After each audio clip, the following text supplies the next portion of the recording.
Bonjour à toutes et tous, bienvenue dans le Talk de France Info. Salut Tranche, salut Cristalgre, salut Alain, Florence, Morgane, Adèle, salut Stéphane, salut Jeff, salut Bandini, salut Céduc, salut Champomy qui vient de nous rejoindre.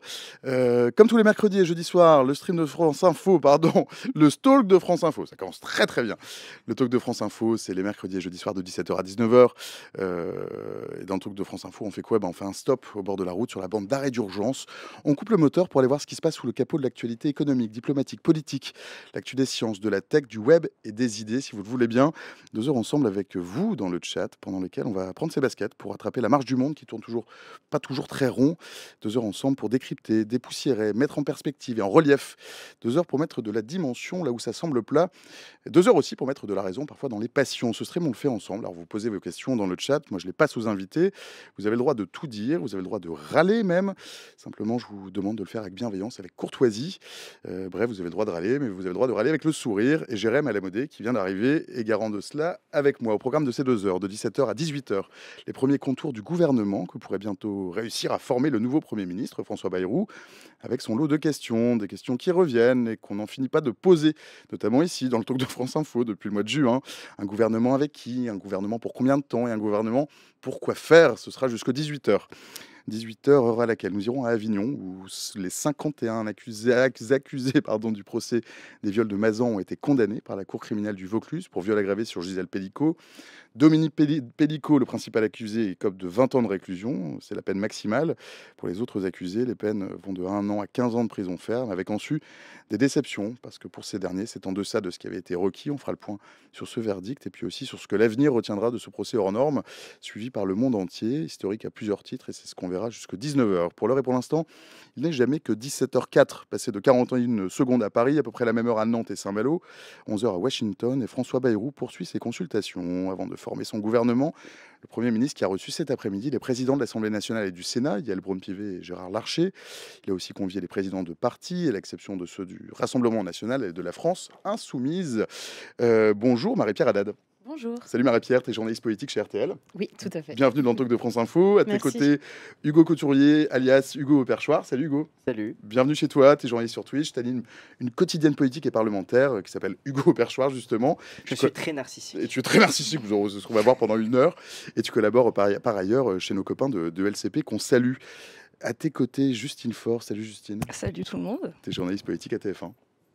Absolument. Et c'est déjà pas mal.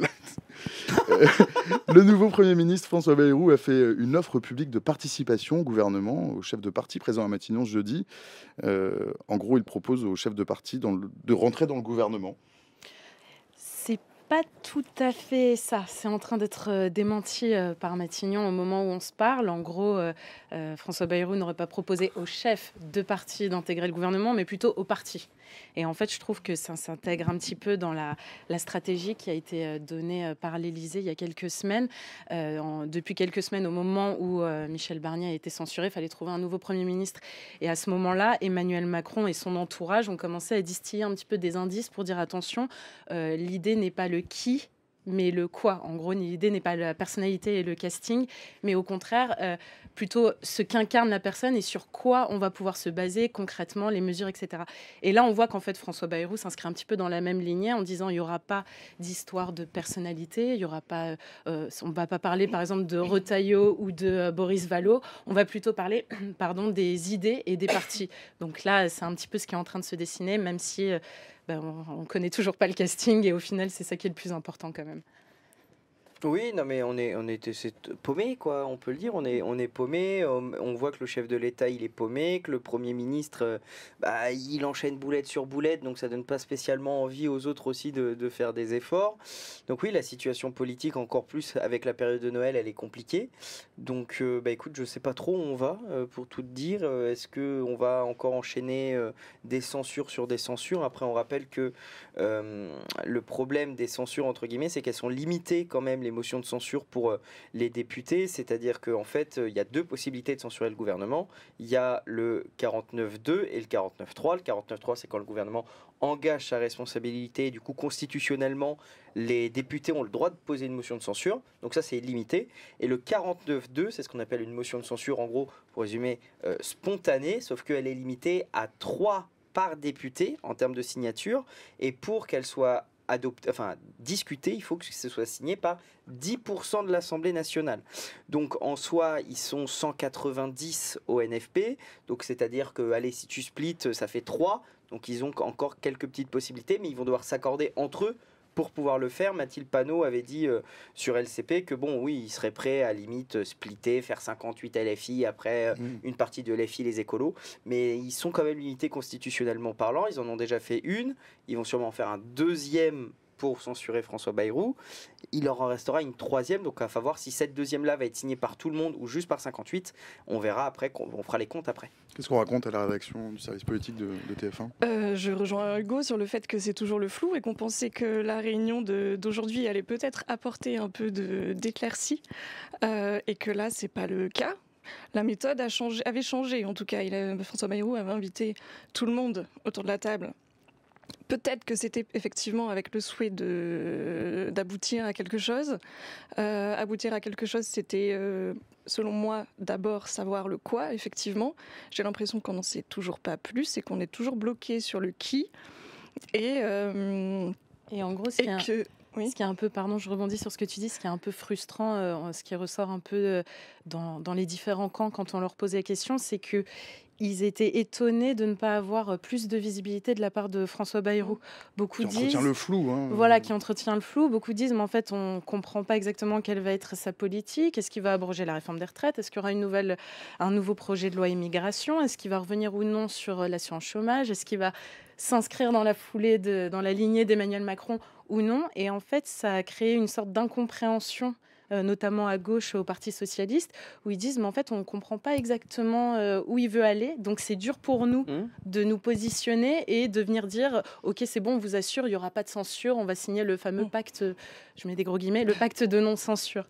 Et ils continuent d'entretenir le flou sur les retraites notamment, parce que là ils leur proposent de réfléchir et de discuter ensemble pendant 9 mois sur une réforme, enfin une révision de la réforme, mais sans suspension, sans gel, ce qui était ce que demandait le PS. Donc, en fait, là, il satisfait personne, ni LR qui ne veut pas revoir cette réforme, et ni le PS qui veut d'abord la suspendre avant d'éventuellement en discuter. En fait, ce qui est problématique avec ça, c'est qu'en fait, on est dans une anomalie politique depuis les législatives, puisque même s'il y a eu cette coalition, le socle commun, qui va donc de EPR, donc Ensemble pour la République, le MoDem, Horizon, et les Républicains qui font que c'est la première coalition à l'Assemblée nationale, dans les urnes le 9 juin, non pas le 9 juin, du coup le 7 juillet, c'est la gauche qui est arrivée en tête. Et d'ailleurs, on le voit, Emmanuel Macron qui n'a pas voulu nommer Lucie Castet en mode « de toute façon, elle va se faire censurer, ça passera pas le budget ». Bon, Barnier n'a pas passé le budget non plus. Donc déjà, et on le voit d'ailleurs dans les arguments, même pour Bayrou, les arguments à gauche, c'est un gouvernement illégitime puisque c'est la gauche qui a gagné. Et en fait, Macron s'est piégé tout seul.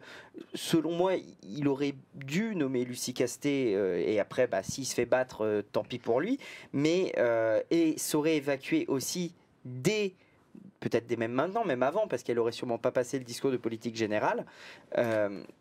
Saurait enlever cet argument du gouvernement illégitime. Donc il y a déjà cette erreur-là de la part du chef de l'État, et de l'autre, c'est surtout Emmanuel Macron qui ne veut pas faire de compromis sur des thèmes primordiaux. On voit la réforme des retraites, désolé pour lui, mais il est battu à l'Assemblée nationale. Emmanuel Macron n'a pas la majorité, il a été battu en commission, il aurait été très probablement battu à l'Assemblée pendant la niche LFI s'il n'y avait pas eu de l'obstruction gouvernementale qui a eu lieu, il faut le dire, c'est de l'obstruction. Il est battu et il ne veut pas bouger parce que la retraite à 64 ans, c'est son totem. Son totem, oui. Et il ne veut pas être battu. En fait, Emmanuel Macron, le problème, c'est qu'en 2017, quand il a été élu, c'est un peu, on va dire, le gamin qui est arrivé par surprise, qui a gagné en 2 ans, on ne le connaissait pas, il devient président.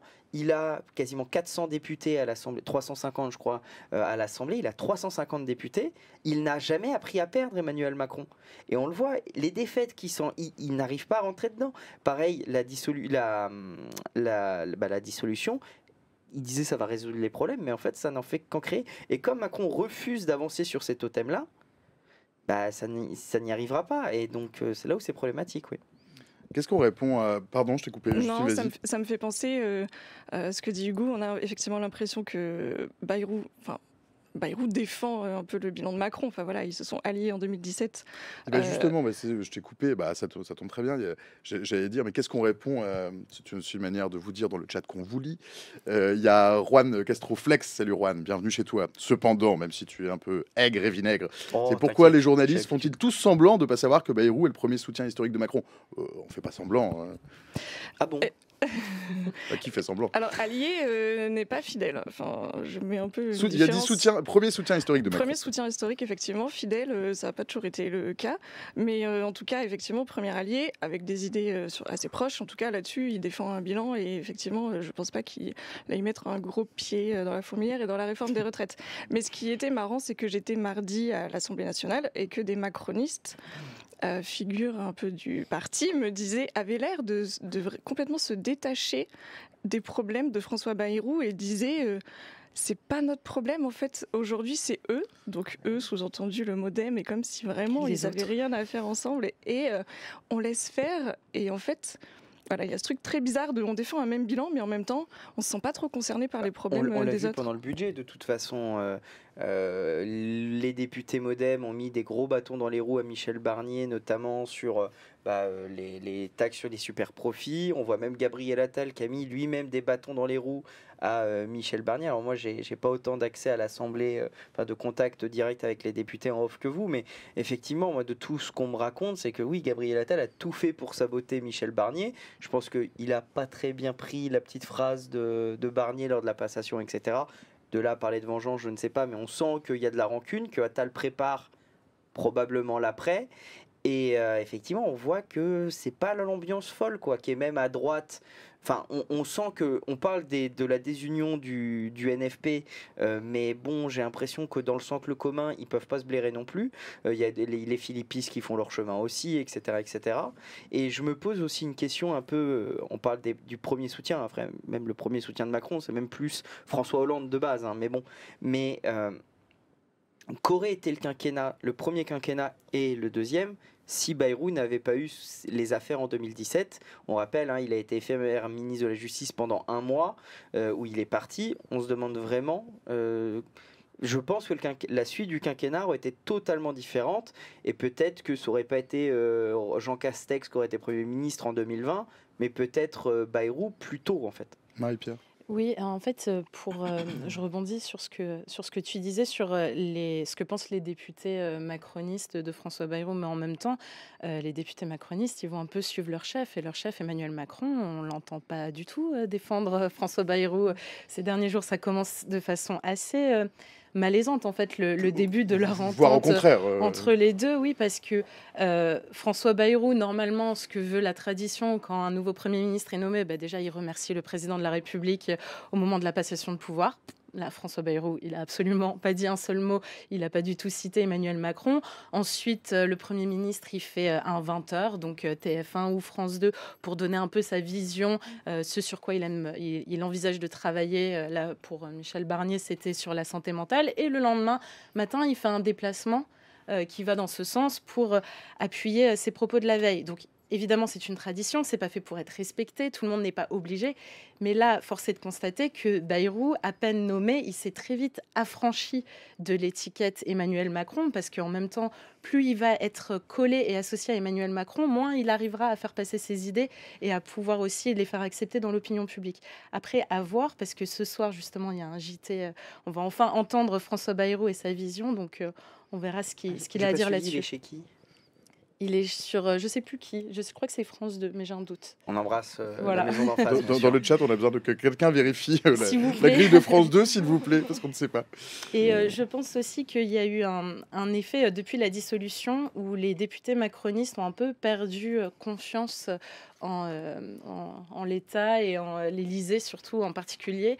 Ils n'ont toujours pas digéré et compris la décision d'Emmanuel Macron de dissoudre. Et je discutais avec une ancienne ministre qui me disait: Mais nous, les plateaux, on les a fait pour défendre le bilan d'Emmanuel Macron. Nous, on a été se confronter aux gens aussi sur le terrain qui nous disaient qu'ils n'étaient pas d'accord. On a un peu mené la bataille pour lui et là, on se retrouve du jour au lendemain sans rien. Donc, il y a un peu quelque chose où chacun se recentre sur soi et sur ses propres intérêts. Et c'est aussi notamment pour ça qu'on a vu Gabriel Attal commencer à jouer un petit peu plus solo et avoir un petit peu moins l'esprit d'équipe après la dissolution. Il faut dire que là, tout de suite, il n'y a pas grand-chose à commenter. Enfin, Aussi. sur le fond, en tout cas, il y a rien à commenter. On ne sait toujours pas ce que veut faire François Bayrou. On ne sait même pas ce qu'il pense sur plein de sujets essentiels, et notamment le budget, sur lequel il va falloir se pencher assez vite. Donc en fait, là, tout de suite, c'est compliqué. Et tout est un peu figé et à l'arrêt. Et même peut-être les preuves de soutien qui peuvent même pas se faire. Le problème, c'est que dans la Ve République, dans son fonctionnement, normalement, le Premier ministre ne devrait pas attendre les validations du chef de l'État. Normalement, dans le fonctionnement normal d'une d'une République, le chef du gouvernement gouverne, c'est lui qui met les... Alors ça, c'est très théorique quand même. C'est très théorique, pratique, mais je suis d'accord sur la pratique, mais on est dans si un on système... remonte l'histoire... Évidemment, mais Bayrou a dit qu'il voulait faire différemment. Oui, mais tu vois, on était avec Barnier, ils étaient incapables de dire, cohabitation... Non, c'est quoi l'expression ? C'était une... coalition, coexistence. Enfin, ils inventent la novlangue. On parle souvent de la novlangue macroniste, mais on est un peu là-dedans. Ça invente des termes. Mais non, en fait, c'est le gouvernement, il préside. En fait, le problème, c'est que j'ai vraiment l'impression que Macron, dans son style un peu hyper président, veut tout valider, veut tout vérifier. Et en fait, du coup, les premiers ministres, ils ont plus vraiment... c'est beaucoup ce qu'on a reproché. Coexistence exigeante. Non, mais tu vois, c'est des trucs comme ça, et on a un peu l'impression qu'ils sont un peu bloqués, quoi. Ils sont un peu bloqués, et on sent que Bayrou, il est bridé par le président, parce qu'après, il faut qu'il contente tout le monde, après machin. Donc c'est vrai qu'on est un peu dans une forme de gloubi-boulga, là où on ne sait pas trop où on va. Et puis, voilà, on parle d'un gouvernement d'ici Noël, enfin, j'ai envie de dire. Mais bon, compliqué c'est pas fait. Donc normalement, c'était ce week-end. Et Noël, ce n'est pas ce week-end. Il y a eu 200 cloches. Il y en a qui étaient plus prudents et qui ont toujours dit avant Noël, parce que peut-être... on commence à être habitué à ce que les timings ne soient pas respectés. Peut-être François Bayrou est différent d'Emmanuel Macron. On verra. Il y a Tranche, salut Tranche, on aime bien voir Tranche, qui devient un habitué du talk de France Info. C'est chouette de t'avoir. Question de Tranche, donc il dit si François Bayrou devait être censuré, ce qui devient, du point de vue de Tranche, qu'en tout cas de plus en plus probable, qu'est-ce qu'on a comme solution ? Eh bien, je crois que c'est l'hypothèse de la destitution d'Emmanuel Macron qui va revenir sur la table. Démission plutôt. Démission, oui. Alors, est-ce que c'est la solution ? Je ne sais pas. En tout cas, c'est ce que va probablement pousser la France insoumise dans ce cas-là, en disant on est dans une crise de régime.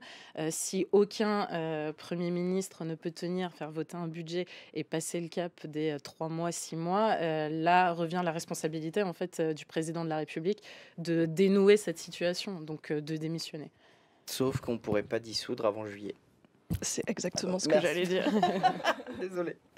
Mais je crois que c'est Jean-François Copé qui, étonnamment, parlait beaucoup de la démission d'Emmanuel Macron. Alors, on ne pense pas tout de suite à lui quand on pense pas tout de suite immédiatement en ce moment à Jean-François Copé. C'est pas le plus révolutionnaire de la classe pardon, monsieur Copé, si politique. Vous nous regardez. Ça fait 10 ans que ça dure qu'on n'y pense plus trop à Jean-François Copé. Non, je disais qu'on ne pense pas plutôt à son côté révolutionnaire, voilà. En tout cas pour vouloir la démission d'un président de la République. Mais lui, en gros, voudrait adapter le calendrier, en fait, et que la démission du président intervienne au moment où, dans la foulée, il pourra faire pourra faire de nouvelles législatives et comme ça, un peu remettre un peu sur les rails le calendrier mais alors, il électoral. y a Ishtar qui dit, par exemple, mais je ne comprends pas en quoi une démission, ça changerait quelque chose, puisque de toute façon, l'Assemblée nationale ne changerait pas, elle. Alors, moi, justement, j'avais réfléchi à ça. On en a beaucoup parlé en live, puisqu'on a longtemps attendu le Premier ministre. Du coup, on a dû beaucoup meubler. Et en fait, moi, le seul calendrier qui me semblerait un peu près logique dans le cadre d'une démission, c'est mars. Oui. Le chef de l'État doit nommer un nouveau président du Conseil constitutionnel. Vu Macron, je le vois mal démissionner avant ça, quoi qu'il en soit. Il nomme le nouveau, il peut démissionner courant avril. Ça nous fait une élection présidentielle en mai. Élection début juin, le président fait ses affaires, l'Assemblée ne siège pas. Il dissout dès juillet. Ouais. C'est le seul calendrier qui me semble un peu près logique dans le cadre d'une démission. L'argument de la destitution de la France insoumise, bon, on dit les termes tout de suite, c'est pour faire parler dans les médias. pour avoir des signatures sur leur pétition, choper des mails. Enfin, c'est une campagne de communication très simplement, puisque dans les faits, disons-le, pour qu'il y ait une destitution, je crois de mémoire, ça doit être 2/3 de l'Assemblée En tout cas, et 2 arithmétiquement, tiers c'est pas Sénat. immédiatement Donc, envisageable. le Sénat qui Quelles est que à soient les majorité raisons à droite, de la France insoumise. d'ailleurs. oui, le Sénat qui est à majorité à droite, je les vois très peu dire oh bah oui on va destituer le chef de l'État, nous comme on la stabilité on va destituer le chef de l'État. Ça me semble assez peu probable politiquement dans l'écosystème. Après attention, ils aiment la continuité, mais ils aiment aussi le respect des institutions. Si Macron commence à faire nimp pour une raison X ou Y, le Sénat pourrait changer de pied. Justine, tu y crois, toi, à ce calendrier? Encore faut-il avoir un gouvernement déjà. Oui, déjà, Ça. et voir ce qui se passe. On en est à vraiment parler que d'hypothèses et de Mais Emmanuel Macron scénarios. nous a mais- habitués aussi. En tout cas, Emmanuel Il Macron a est censé- très vite dit qu'il démissionnerait Voilà, pas. il a été clair, lui, sur le sujet, donc Après, j'ai envie de le croire, enfin, en tout cas, sur le fait qu'il démissionnerait pas. Après, il a dit que repousser l'âge de départ à la retraite, il le ferait jamais. Bon, ça a changé aussi. C'était je pense que- programmatique. Ouais, s'accrocher au pouvoir, Ouais. c'est peut-être un step au-dessus. Mm. Non, vraiment, là, voilà, je suis sans voix face à ces Et je situations. pense que je ne vais pas trop t'aider, parce que là, je regarde un petit peu ce qui se passe avec la réunion de François Bayrou avec les partis. Donc, François Bayrou, apparemment, d'après des participants, dit qu'il se garde toujours la possibilité d'utiliser l'article 49.3 de la Constitution sur les futurs textes. Et réponse du Parti socialiste, Olivier Faure, qui dit le PS n'a pas trouvé de raison de ne pas censurer François Bayrou. Donc, on a un peu retour à la case Barnier, quoi. En fait, Cyril on Châtelain revient fait à la la même. même chose. Cyril Châtelain déclare la censure est toujours très clairement sur la table, dit-elle à la sortie de Matignon. En Et fait, complète, il n'a jamais été question de rentrer dans le futur gouvernement. Voilà, Cyril et ça, Châtelain, ce donc, sera répété à chaque fois. Mais en gros, il n'y a que le Rassemblement national qui a salué la méthode Bayrou par rapport à la méthode Barnier. Mais in fine, on voit que la bonne solution n'a toujours pas été trouvée par le nouveau locataire de Matignon. Ou que les mêmes erreurs vont être répétées. Le RN, dans tout ça, qu'est-ce qu'il va retirer comme marron du feu? Toujours, il profite toujours un petit peu de son statut d'opposition et du coup de premier observateur, premier critique, je trouve, de la politique qui est menée. Tout ce qui se passe, en fait, vient nourrir l'argumentaire du Rassemblement national, qui est de dire que c'est toujours les mêmes tambouilles politiques, que ce sont des politiques qui se mettent d'accord entre eux au détriment des Français et qu'on ne parle pas du coup des vraies considérations des Français. Et en fait, là, tout ce qui se passe depuis quelques jours, on n'est que dans des tractations, dans des négociations, vient parfaitement alimenter cet argument-là pour eux, en tout cas. Ils sont aussi en train là de profiter de la séquence pour un petit peu faire oublier le vote de la censure et le fait qu'ils aient aussi participé à cette situation et au cafouillage du moment. Voilà, et ils jouent un peu sur les deux tableaux de nouveau dénoncer le système et le vieil UMPS. Et, Marrant, cette UMPS, espèce de- c'est revenu, ça faisait longtemps qu'on n'avait Oui, pas entendu voilà. UMPS. Donc ce cercle dont il serait exclu à dessein, voilà, donc il joue là-dessus. Et à la fois, après toujours un peu cette stratégie de ne pas faire trop d'esclandre et de se faire discret et de se préparer en coulisses. Marine Le Pen l'a aussi dit il y a quelques jours. Ouais, elle a fait une interview très, Voilà, ouais. très à l'attaque, quoi. On sent qu'il y a pas l'odeur du sang, mais bon, on sent que l'adversaire est à... Je crois que c'était les Insoumis qui s'étaient plaints quand les socialistes avaient dit OK pour aller discuter. Les Insoumis disaient mais purée, il est à terre, faut pas lui laisser de l'oxygène pour qu'il se relève, quoi. Faut continuer faut continuer à y aller, quoi. Faut continuer le combat. Il est à terre, il faut en profiter. Mais bon, après là, c'est vrai que en vrai, on discute beaucoup, mais c'est vrai qu'en soi, là, on discute sur du vide. Enfin, c'est pas contre M. Bayrou, hein, mais là, concrètement, ça fait ça. En fait, moi, je suis très circonspect sur l'image que ça renvoie aux Français. Déjà que les Français, pour beaucoup, malheureusement, s'en fichent totalement de la politique. Là, l'image, Macron qui a perdu, qui pourtant met un Premier ministre, qui se fait censurer, il va en remettre un autre, il va faire la même chose. Enfin, moi, vraiment, je suis très, très pessimiste parce que je me dis, mais où est-ce qu'on va? Si même le truc qui permettrait de faire redescendre la pression, c'est la retraite. Et d'ailleurs, on le voit, Bayrou, il dit jusqu'à septembre, on va discuter, papap. Mais en fait, on sait très bien ce qui va se passer. Déjà, est-ce qu'il va être encore là en septembre? C'est peu probable. Donc, en fait, je pense vraiment qu'une des choses qui pourrait permettre de dire bon, ok les gars, parce qu'en plus, la dernière allocution qu'il a fait, le chef de l'État, bon, il était limite à dire bande de neuneux, je comprends mieux que vous, voilà quoi. Et je suis pas sûr que les Français ils vont accepter ça très fort. Et les prochaines élections, normalement, c'est 2026, peut-être avant. Je sais pas trop comment les Français vont réceptionner cette crise politique. Est-ce que au repas de Noël le 24, ça va beaucoup parler du réveillon, ça va beaucoup parler du nouveau gouvernement et de François Bayrou? Je pense pas, en fait. Je pense qu'il faut qu'on sorte aussi des filtres d'informations journalistiques. La politique, ça occupe des dîners quand même. Oui, mais pas pour dire, t'as vu François Bayrou, il a mis Mohamed Tini, ministre de la francophonie, oh, c'est passionnant. Non, je pense que voilà, il va y avoir des discussions politiques avec Tata Suzanne, sans aucun problème entre les marrons chauds et la dinde. Mais bon, c'est pas Suzanne. Pauvre Tata Suzanne. Et du coup, c'est confirmé, c'est bien au journal de 20h de France 2 ce soir. J'avais vu l'événement, ouais, voilà. 20h40, pour être précis. Pour l'émission qui est juste après l'événement. En fait. Bon, Hugo, il y a Juan qui dit dans le chat, je crois que les législatives ont quand même montré que les Français s'opposaient au macronisme et non pas qu'ils s'en foutent de la politique.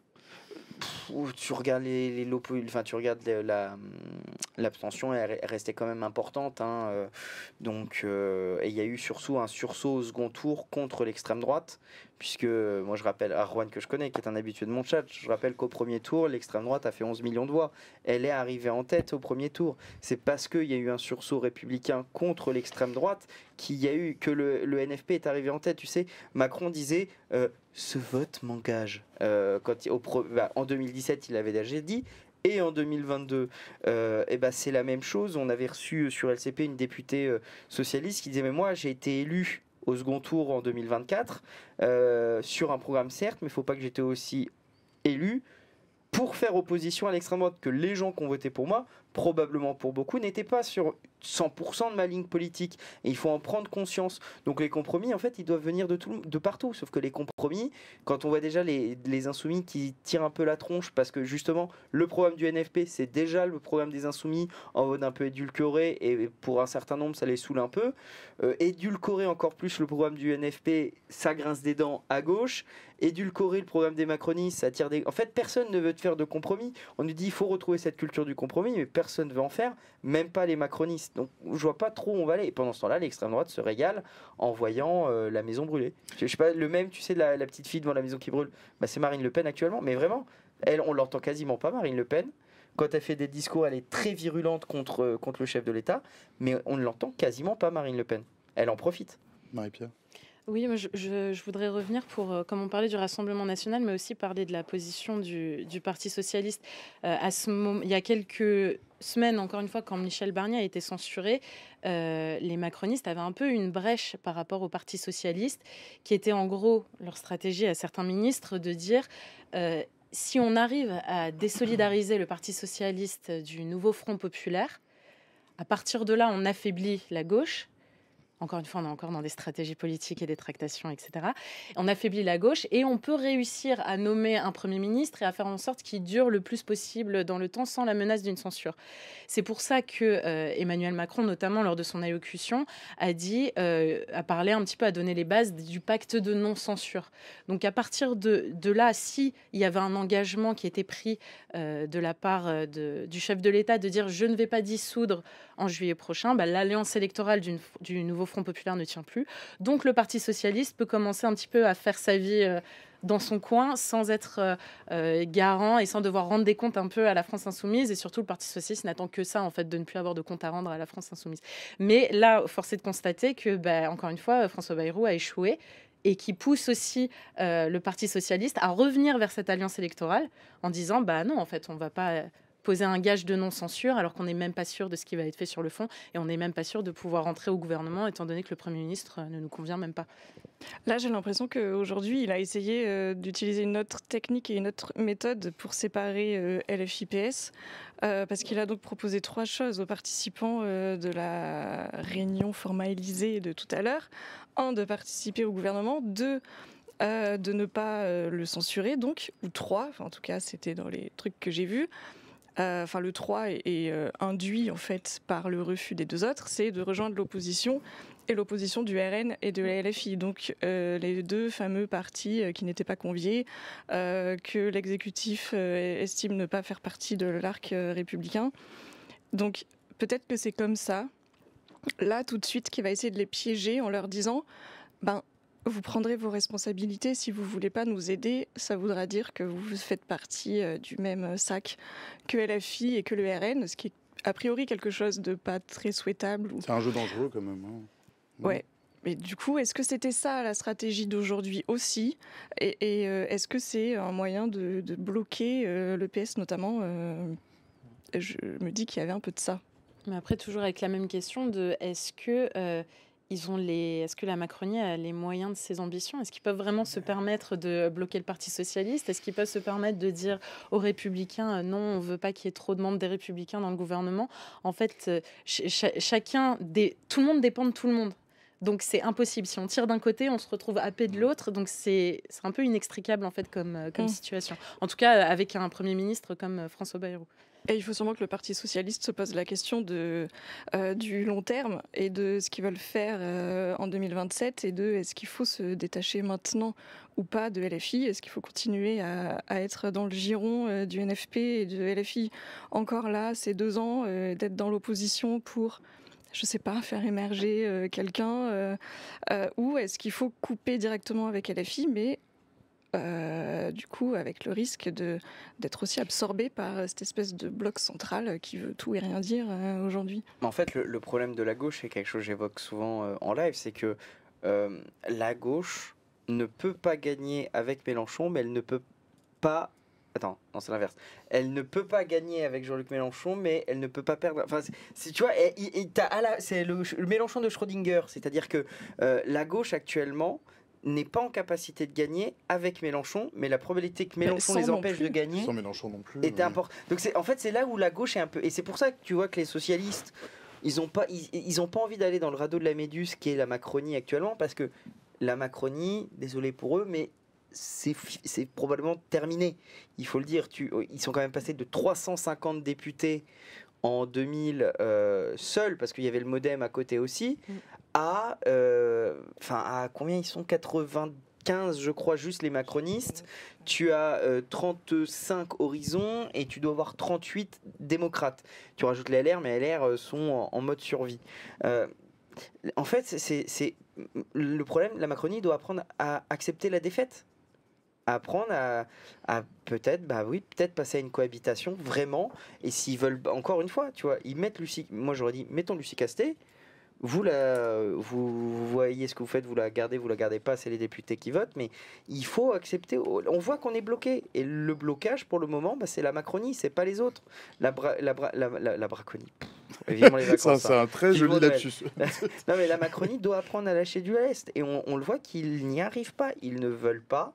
Il y a de la tension, alors évidemment ça fait monter la tension de tous les côtés, on le voit. L'Assemblée, on sent qu'elle est électrique. Moi ça fait 2 ans et demi, 2 ans que je commente la politique, l'actualité parlementaire. Tu sens qu'il y avait déjà une tension, mais tu sens que la tension rappelle à des années, je vais pas dire les années 30, mais tu sens que la gauche se tapait dessus dans les années 30 aussi, les communistes avec le congrès de Tours, etc. Enfin, il y avait déjà de la tension, mais tu sens que c'est un cycle et que ça revient et que le populisme remonte. Je dirais pas qu'on risque d'avoir un nouveau 6 février 34, mais tu sens quand même que... Non, mais on sent quand même dans la situation politique que on n'est pas loin que ça casse. Et qu'il y ait tu vois qu'il y a des groupuscules violents d'extrême droite qui sont dans les rues, qui manifestent. On a des néofascistes qui manifestent dans les rues parisiennes. Et on le voit, il y a une petite musique qui commence à monter quand même de tension.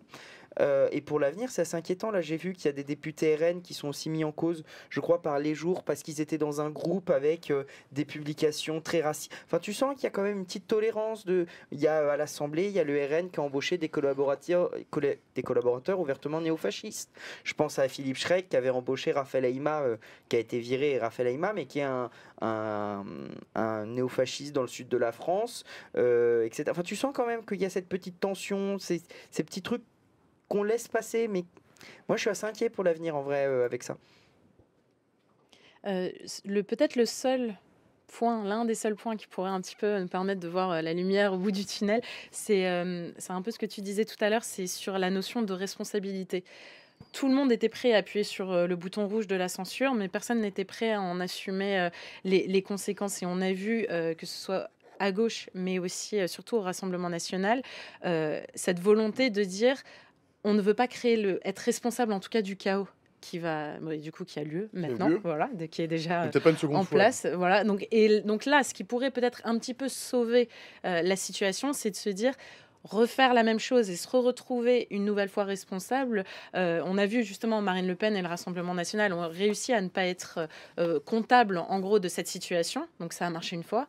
C'est pas certain que ça marche deux fois. Et le côté de à chaque fois que ça nous plaît pas, on s'amuse entre guillemets à censurer, ça va pas non plus être acceptable. Donc il y aura aussi à un moment un espèce de principe de réalité, je pense, qui va s'imposer à toute la classe politique, qui va être de dire bon, faut sortir de ça.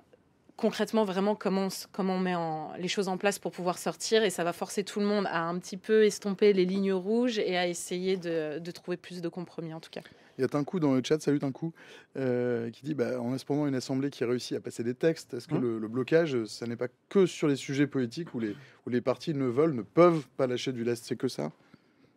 En fait, c'est des textes qui sont plutôt pas transpartisans, mais qui sont quand même qui ont des accords, qui font consensus. On prend le texte de Sébastien Peytavi sur le remboursement intégral des fauteuils roulants.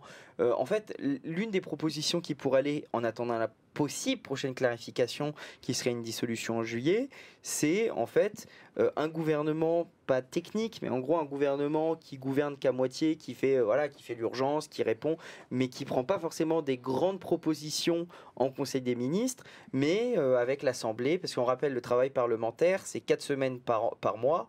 C'est le principe d'un mois. En gros, il y a 2 semaines en résumé qui sont dites des semaines du gouvernement, donc c'est le gouvernement qui a l'initiative des textes. Il y a une semaine de contrôle, donc avec des débats, etc., etc. Et il y a une semaine d'initiative parlementaire, où en gros c'est les députés, des propositions de loi, avec en général des textes transpartisans.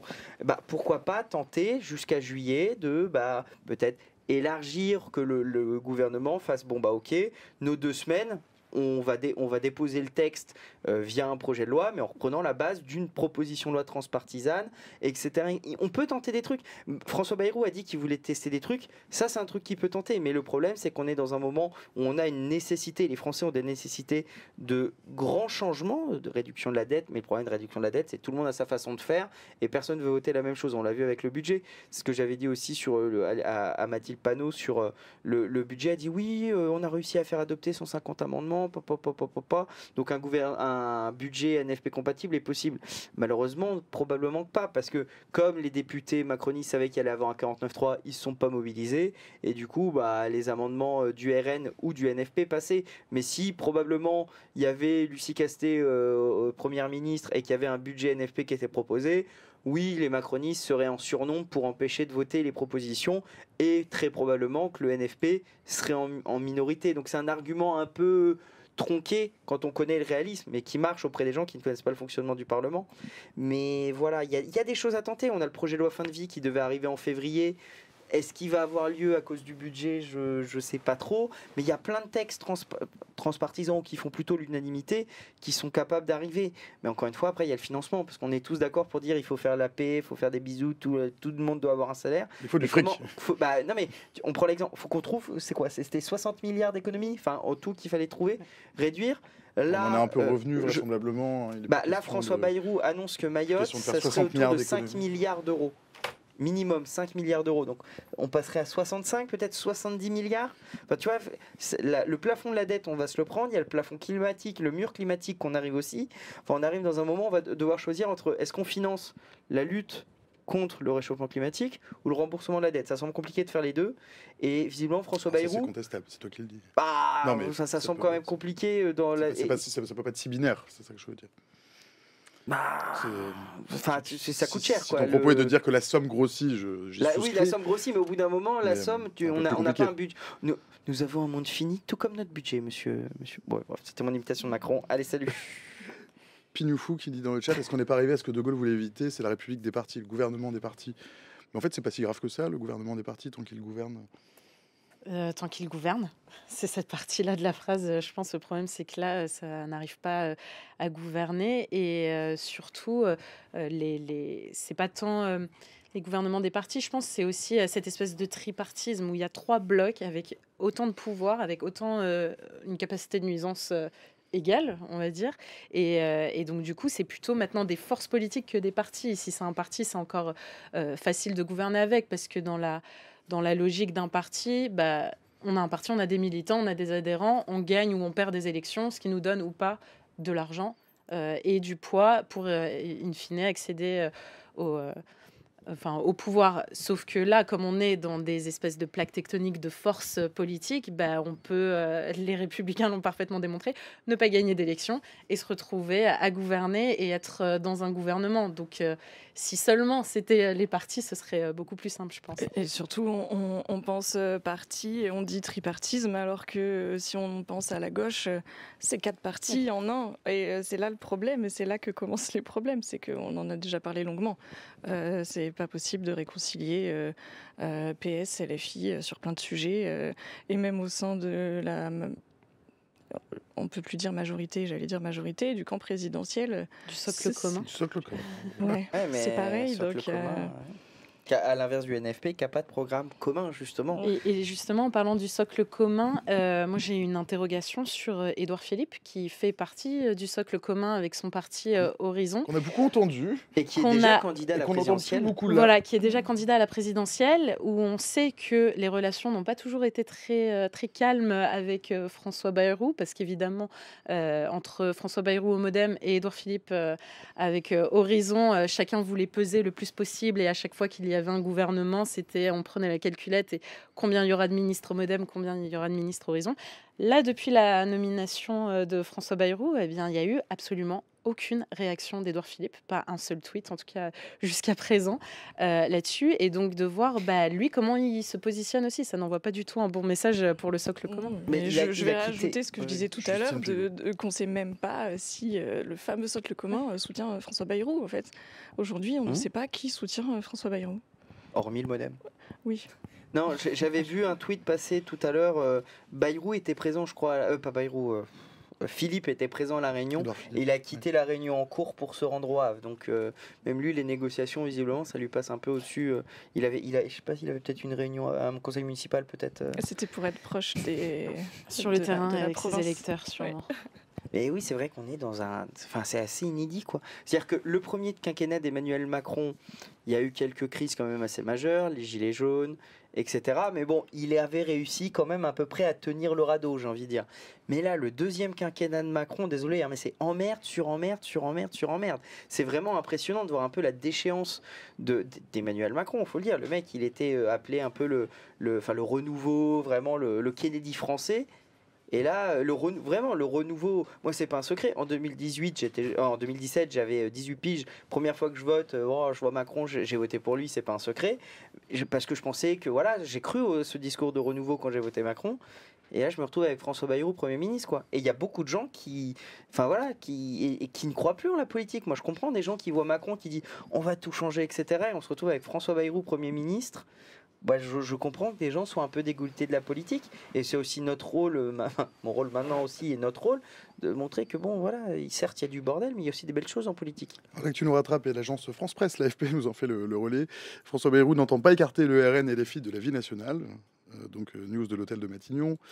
Je trouverai les moyens de faire participer le RN et LFI au travail que nous avons à faire. Qu'est-ce que veut dire François Bayrou quand il dit ça? Est-ce qu'après les Raffarinades, on aura les Bayrouinades? D'ailleurs, Bayrou aurait menti... Comment François Bayrou pourrait trouver les moyens de faire participer le RN et LFI? Sur le RN, je crois qu'il leur a déjà donné un pas mal de gages. un gros cadeau, en tout cas sur la proportionnelle. Enfin, je crois que Marine Le Pen le laisse aussi un peu tranquille pour ça, et parce que ils sont au moins d'accord là-dessus, même s'ils sont pas d'accord sur la façon de le faire, et du coup, je pense même qu'ils sont pas trop d'accord en vérité sur le sujet, parce que voilà, ils le feraient pas pareil. Mais ouais. Enfin, en tout cas, sur le côté RN, c'est ça. Côté LFI, j'ai un peu plus de mal à voir À LFI, comment il ça va faire. passerait par, on y revient, à l'abrogation de la réforme des retraites. Donc à voir après, mais Je pense aussi ce qu'il y a derrière cette phrase qui est rapportée par Matignon, c'est que en gros, soit, c'est un peu pour responsabiliser, on en revient toujours à la même chose, responsabiliser les députés, soit vous acceptez de rentrer dans le gouvernement Bayrou, soit, si vous ne rentrez pas, vous acceptez le pacte de non-censure, soit vous êtes définitivement contre, et là, bon, vous ostracisez de vous-même des débats et des négociations. Donc là aussi, pour moi, je vois à la fois la main tendue au Rassemblement national, comme tu disais, par rapport à la proportionnelle, mais aussi une mise en garde pour la France insoumise qui est, attention, on peut négocier, on est prêt à négocier avec vous, mais si vous continuez à donner la menace de censure, bah, vous vous mettez en dehors. Et donc, du coup, au lieu d'avoir un petit peu, vous aurez rien du tout. Là, il met au même niveau deux partis qui ne traitent pas lui-même au même niveau et qui ne traitent pas pareil. La droite est prête à participer au gouvernement si elle peut mettre en œuvre ses convictions. C'est un communiqué des Républicains. Quoi que ça veut dire. C'est à peu près la même chose. Ils auraient pu faire un copier-coller, je pense, de ce qui avait été dit au moment de la nomination de Michel Barnier. Il y avait eu des réunions à Matignon entre Michel Barnier, Laurent Wauquiez, Bruno Retailleau, Gérard Larcher, etc. Et tous sortaient en disant oui, bien sûr, on est prêt à intégrer le gouvernement, mais si ça va dans notre sens. Et attention, Michel Barnier ne doit pas oublier qui est sa famille politique. Donc là, il tente de faire un petit peu la même chose avec François Bayrou. Sauf que François Bayrou, lui, son identité politique, c'est quand même l'indépendance en vrai. Quand il fait le MoDem, il s'affranchit justement de tous les partis pour faire ce parti centriste. Donc je ne suis pas sûre que ce genre de technique et de coup de pression fonctionne avec un politique, en tout cas dans le style de François Bayrou. Ah non, moi en fait je réfléchis vraiment, je ne sais pas où on va. Non mais en vrai, même pour les journalistes politiques, pour les politiques eux-mêmes, les Français comme ils suivent moyen, ça leur passe un peu au-dessus, mais où est-ce qu'on va ? Je ne sais pas. Et je ne sais pas si Bayrou lui-même a la réponse. Parce qu'effectivement, ok, il nomme un Premier ministre, enfin il y a le Premier ministre, il nomme son gouvernement, et après on fait quoi ? On en revient à ça. Est-ce qu'on va enchaîner des périodes d'instabilité, etc., comme encore une fois, on ne peut pas dissoudre. Et encore une fois, s'il y a une dissolution, et on se retrouve encore dans ce truc-là, ça va faire encore 1 an, on va pouvoir rien faire.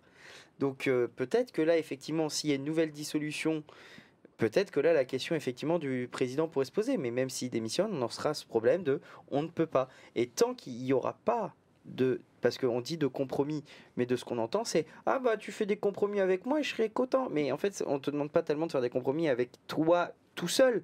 Faites des compromis entre la gauche, la droite, les centristes. C'est ça la vraie réponse. C'est pour ça, quand on parle de gouvernement d'union nationale, vraiment, pour moi, la seule solution qui pourrait être viable sur le long terme, jusqu'à la prochaine dissolution, c'est ce que j'ai dit. On prend 5 ou 6 textes qui font consensus, on les fait et on voit la dissolution. Mais là, c'est pas tenable. En fait, là ce qui est en train d'arriver n'est pas tenable, même pour la France, parce qu'on a un budget.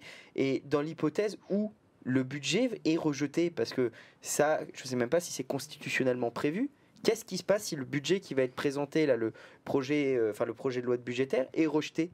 Qu'est-ce qui se passe dans la Constitution ? Je ne sais pas si c'est prévu. Enfin, je ne sais pas, vous avez peut-être une idée, mais...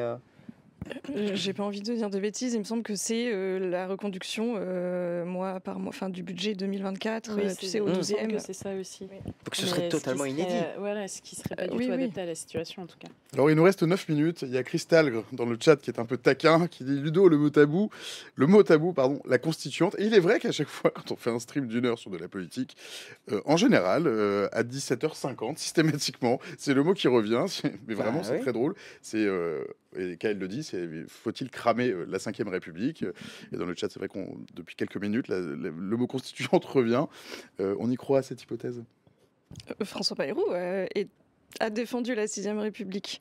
Alors pas la 6ème version France Insoumise, mais en tout cas lui qui était donc le défenseur de la Banque de la démocratie, qui a fait la loi pour la moralisation de la vie politique, a aussi donc prôné la 6ème.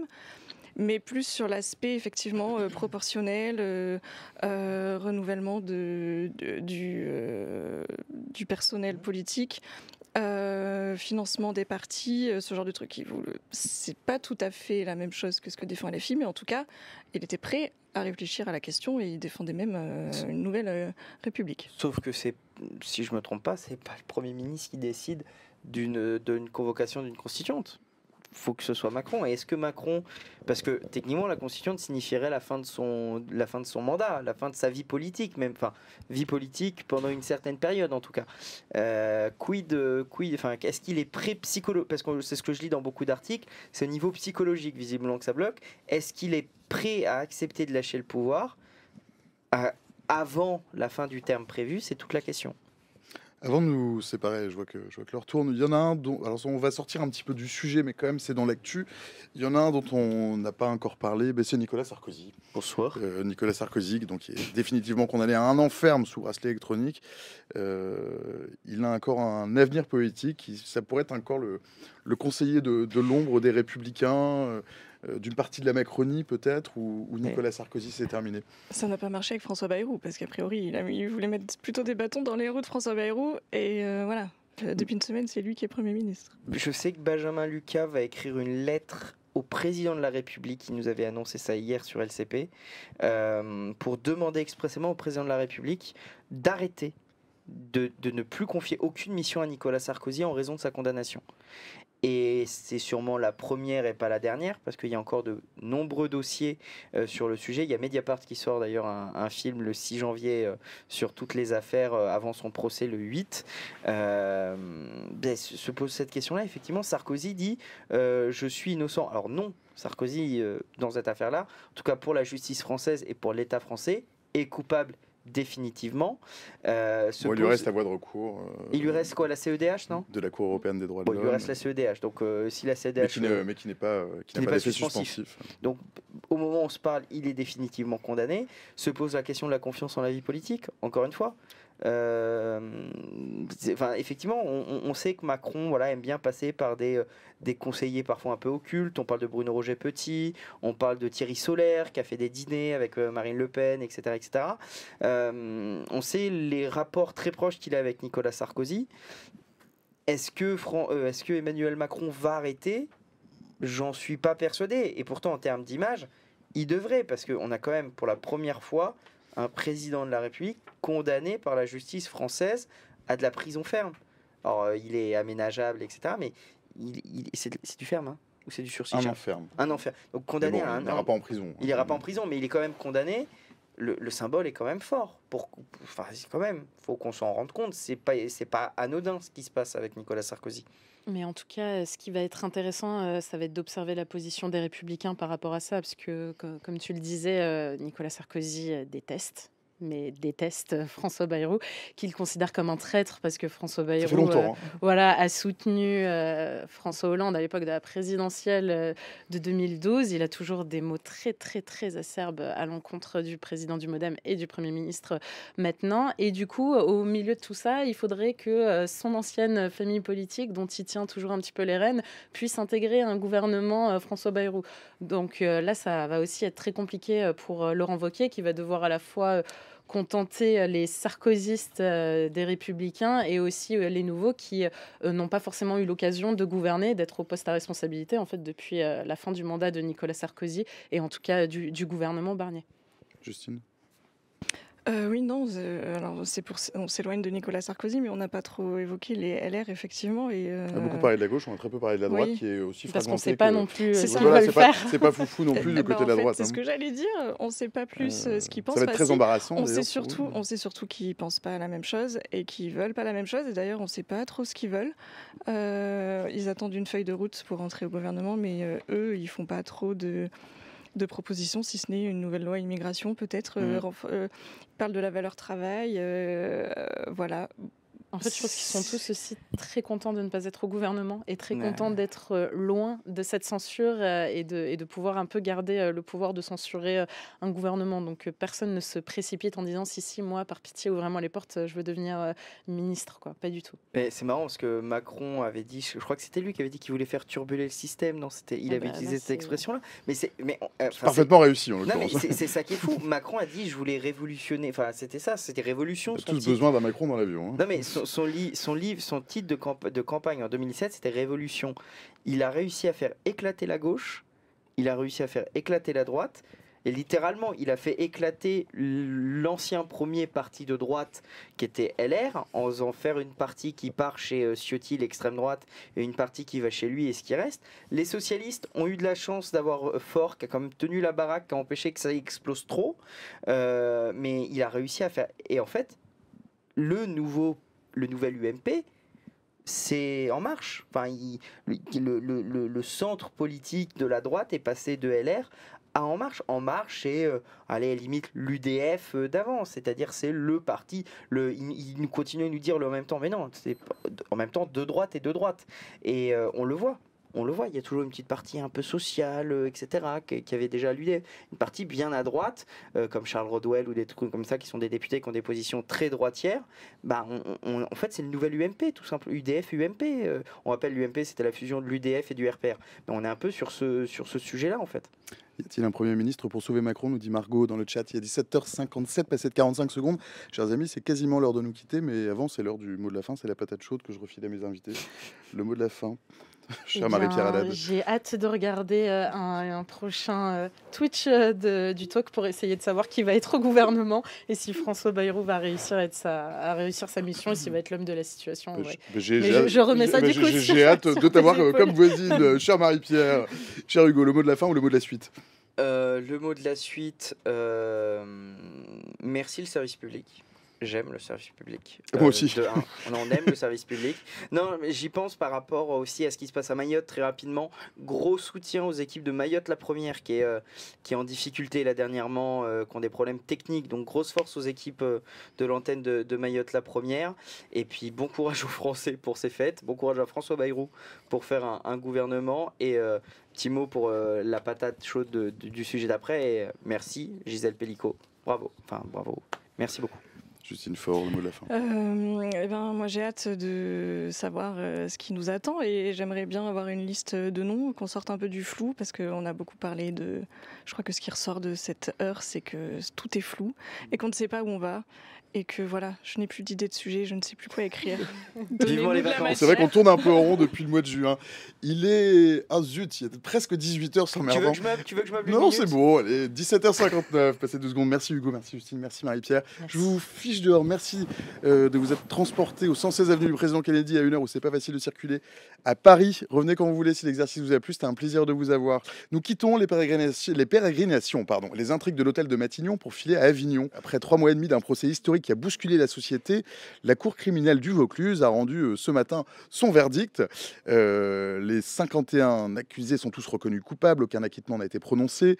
Dominique Pellicot est condamné à la peine maximale de 20 ans de réclusion. Pour les 50 autres accusés, les peines vont de 1 an à 15 ans de prison ferme. Bonsoir Michel Daillon. Bonsoir. Michel, tu es avocate en droit de la famille, tu as commis notamment. Nous nous sommes tant aimés parus à l'Observatoire. Exactement.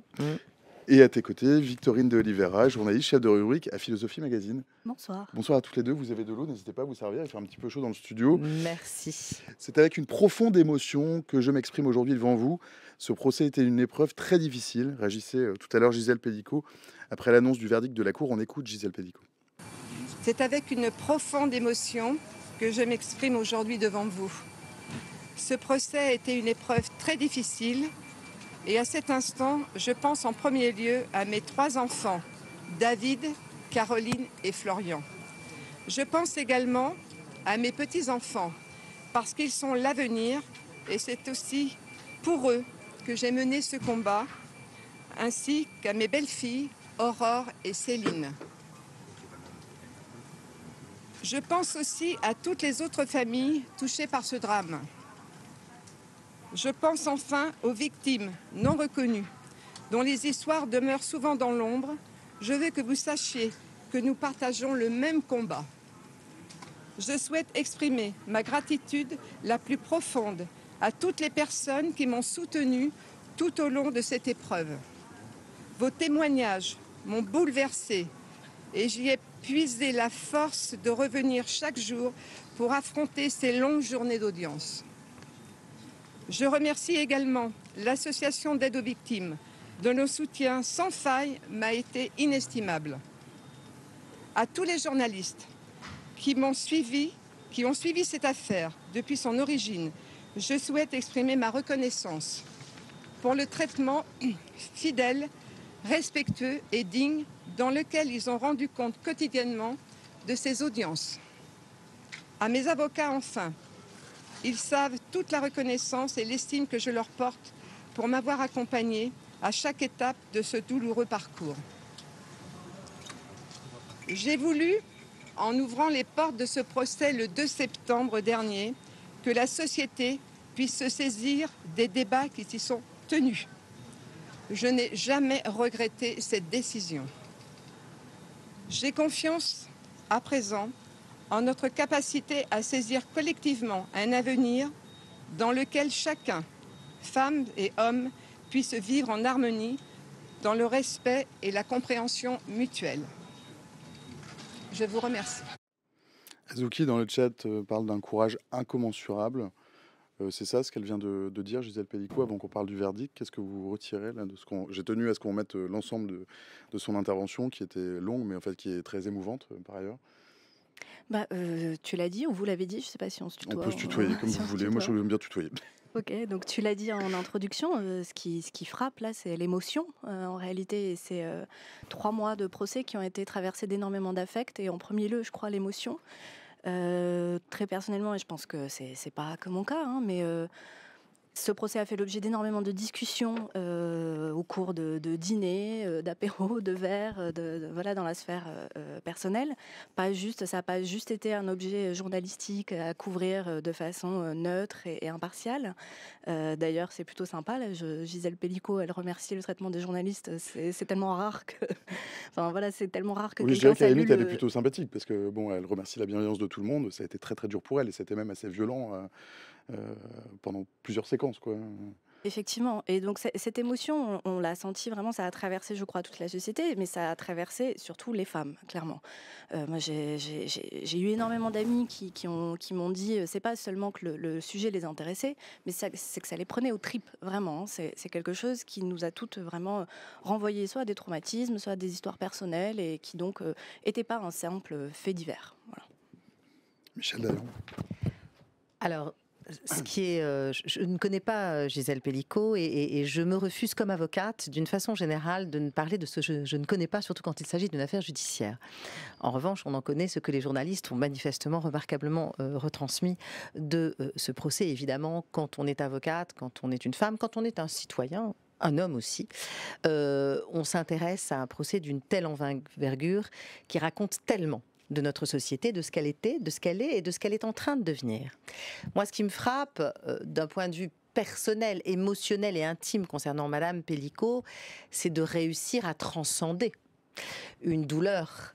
Et quelle douleur intime et de la transcender pour en faire quelque chose de plus universel avec une vertu pédagogique. C'est à la fois très courageux et en même temps, c'est quelque chose qui est très salvateur.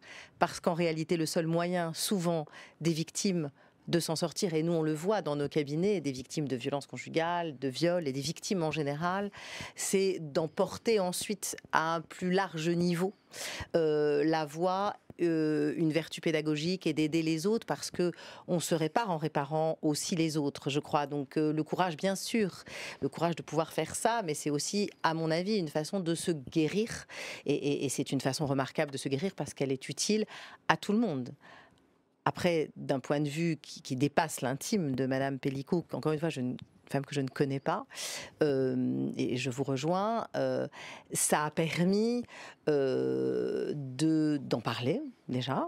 Ça fait un moment qu'on en parle, cette espèce de prolongation de deuxième acte de MeToo, on va dire, hein, quand même. Ça a permis de parler de ce qu'est le viol conjugal, de ce qui se passe dans l'intime. Les violences conjugales, ça fait quand même un petit moment qu'on en parle. Le viol conjugal est un tabou. Moi, j'en parle dans mon livre. Vous avez rappelé, Nous nous sommes tant aimés. J'y consacre un long chapitre. Et c'est encore quelque chose qui est très difficile. Alors là, ça dépasse... C'est encore plus fort que le viol conjugal. Ça a une ampleur en nature et en degré qui est très, très, très importante. Mais c'est vrai que ça a une vertu pédagogique et que la force de ce procès, de son traitement, de la dignité, on y reviendra, je pense, quand on parlera du verdict et des réactions, qui m'agace un peu, je ne cache Je vais pas. expliquer pourquoi après. Ouais, je trouve que la dignité de cette femme, la façon dont elle s'exprime, il y a quelque chose qui me vient. Elle a compris, elle, que la haine ne soulage jamais la douleur et ne fait jamais avancer le monde. Victorine. Alors, c'est vrai que la dignité que vous évoquiez, on a beaucoup aussi parlé dessus. C'est vrai qu'on les journalistes qui étaient présents au cours du procès ont beaucoup dit, bah voilà, elle a très peu de réactions. On voit de micro agacements, mais il n'y a pas de mots de trop. Et puis, bon voilà, on a parlé de son courage, évidemment, du fait qu'elle ait voulu faire du procès un procès public, qu'on puisse diffuser les vidéos, ce qui devait être franchement assez insoutenable. Alors, moi, c'est quelque chose, comment dire, ce truc de la dignité, de la bonne victime. C'est un peu malaisant. C'est voilà, On, c'est à on double dit oui, elle est tranchant. courageuse, elle est digne, mais Voilà. elle n'avait ni besoin d'être. Enfin, tant mieux. Mais, Voilà, exactement. Et d'une certaine façon, on peut presque être soulagé que qu'elle soit digne, qu'elle reste maîtresse, en apparence en tout cas, de ses émotions. Il y a eu un autre procès, alors là, qui a duré beaucoup moins longtemps, qui a presque fait écho il y a quelques jours, celui d'Adèle Haenel, de l'actrice Adèle Haenel contre le réalisateur Christophe Rougia. Et on a beaucoup parlé de cette explosion de colère quand elle s'est adressée à lui en lui disant mais ferme ta gueule. Et bon, c'est un peu dans un univers aussi policier que celui d'un tribunal. C'est vrai que c'est étrange. On a l'irruption comme ça d'un langage qui est plutôt celui de la familiarité, de la rue, d'un énervement qu'on peut avoir entre nous, mais qui normalement n'a pas sa place dans un tribunal. Et là, ça dit aussi autre chose, c'est-à-dire que la violence qu'ont subie les victimes, comment dire, elle peut aussi se traduire par de la colère, par du débordement. Et quand on a vécu une telle souffrance, une telle violence, c'est pas bizarre que ça se traduise aussi comme ça, et ça n'en fait pas moins une bonne victime ou une mauvaise victime. Voilà. ça ne la rend pas moins digne. Exactement. Oui, alors je vous rejoins sur la bonne et la mauvaise victime, et c'est assez insupportable. D'ailleurs, nous on le voit dans les tribunaux. La victime qui se tient bien, qui a le mot qu'il faut, qui déborde pas, qui s'énerve pas, c'est la bonne victime. Mais en même temps, si elle est quand même trop lisse, on se demande si elle est vraiment victime. Attention, on est sur une ligne de crête. Hein. Et puis celle qui dit ferme ta gueule, elle a le droit de s'énerver aussi. On a le droit de violer, donc on a le droit de s'énerver quand on est violé. Bon. Vous voyez, bien sûr, mais ce qui est intéressant, et je crois que c'est vraiment le message de Gisèle Pellicot, c'est vrai que la dignité, moi je l'ai remarqué, la dignité, d'abord, je trouve que c'est quand même une valeur cardinale, quand même. C'est quoi la dignité, Germaine ? Voilà, qu'est-ce que c'est ? Non, de ne pas... la dignité en ce sens, d'abord, pour moi, la dignité dans un procès, parce qu'on est là pour parler d'un procès, c'est respecter ce que c'est qu'un procès. Voilà. Et un procès, ça veut dire que tout le monde peut parler, s'écouter, être entendu par les juges, que le contradictoire doit être respecté, et qu'un procès d'assises, c'est le procès des accusés, et pas le procès de la victime. Ça, il ne faut pas l'oublier. Et c'est très important d'avoir parlé de la victime, etc. Mais donc, quand je parle de dignité à ce procès, ça veut dire qu'elle a joué le jeu judiciaire. On est dans une république, on est dans un état de droit, et jouer le jeu judiciaire, oui, c'est digne, et oui, c'est souhaitable. Et que pour porter une voix, parce que c'est ce qu'elle veut, porter une voix, elle l'a dit dès le début, elle a ouvert les portes du tribunal, elle a ouvert les portes de son intimité pour le plus grand nombre. Et si elle a fait ça, c'est parce qu'elle voulait porter une voix. Et on ne porte pas une voix quand on n'est pas... Alors, digne, je ne sais pas, je sais qu'on pourrait disserter, philosopher sur cette acception de la dignité. Mais pour porter une voix, on doit être juste. Voilà. Et on a manqué de justice, là ? Alors, moi, je ne suis pas très bien placée, puisque n'étant pas non plus spécialiste... Donc pour ceux qui nous rejoignent dans le chat, nous avons plutôt une juriste et plutôt une philosophe. Oui, voilà. Formation, en tout cas. Donc, je ne voudrais pas non plus... Voilà, mais Le droit et la philosophie sont très proches. Et donc, Absolument. ce sont deux disciplines assez, au moins connexes, plutôt cousines, et vous allez très très bien vous compléter. C'est un plaisir de vous avoir. Et donc, est-ce qu'on a manqué de justice, tu demandes Alors, oui, effectivement, les militantes féministes, celles qui étaient à la fois... Le droit a été rendu, hein. Voilà. Sur ça on est d'accord. Voilà, Michel Dayan, ils ne sont pas ressortis, certains sont ressortis libres parce qu'ils avaient déjà effectué leur peine en détention provisoire. Mais bon, des peines ont été prononcées, ils ont tous été déclarés coupables, notamment les circonstances atténuantes n'ont pas été retenues, donc on peut quand même se dire que le verdict a été relativement juste et par ailleurs, il correspond en fait aux peines qui sont prononcées dans ces cas-là, je crois.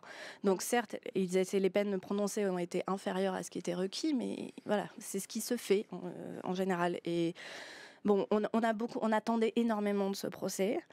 Mais je crois que voilà, parce qu'on a voulu en faire un peu le procès du patriarcat, le procès de la masculinité, le procès de tout un tas de choses autres que celui des 51 accusés qui étaient là.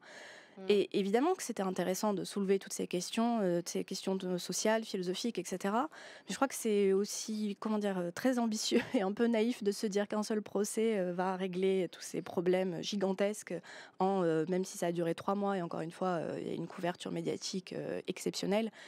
Bon, on a amorcé quelque chose. Comme le dit Gisèle Pellicot, comme elle l'a dit ce matin, on va se saisir collectivement de tout ça, mais le travail, il est encore à faire en réalité. C'est quoi ce saisir collectif? Pardon, je t'ai coupé la parole, Michel. Non, je voulais répondre sur la justice. Je pense que la justice a été au rendez-vous. Moi, j'ai beaucoup de choses à dire parce que je suis très inquiète et très agacée des réactions. D'abord, comme vous l'avez dit, il n'y a pas d'acquittement. Et s'il y avait eu un acquittement d'ailleurs, c'est peut-être que les juges auraient considéré, pour certains d'entre eux, que le fait n'était pas constitué. Voilà, ce qui arrive. Hein. Voilà, et les erreurs judiciaires arrivent aussi. Et moi, encore une fois, je ne connais pas le dossier, je n'ai pas accès aux pièces et je n'ai pas suivi les débats judiciaires. Mais un état de droit, on a été au rendez-vous de l'état de droit.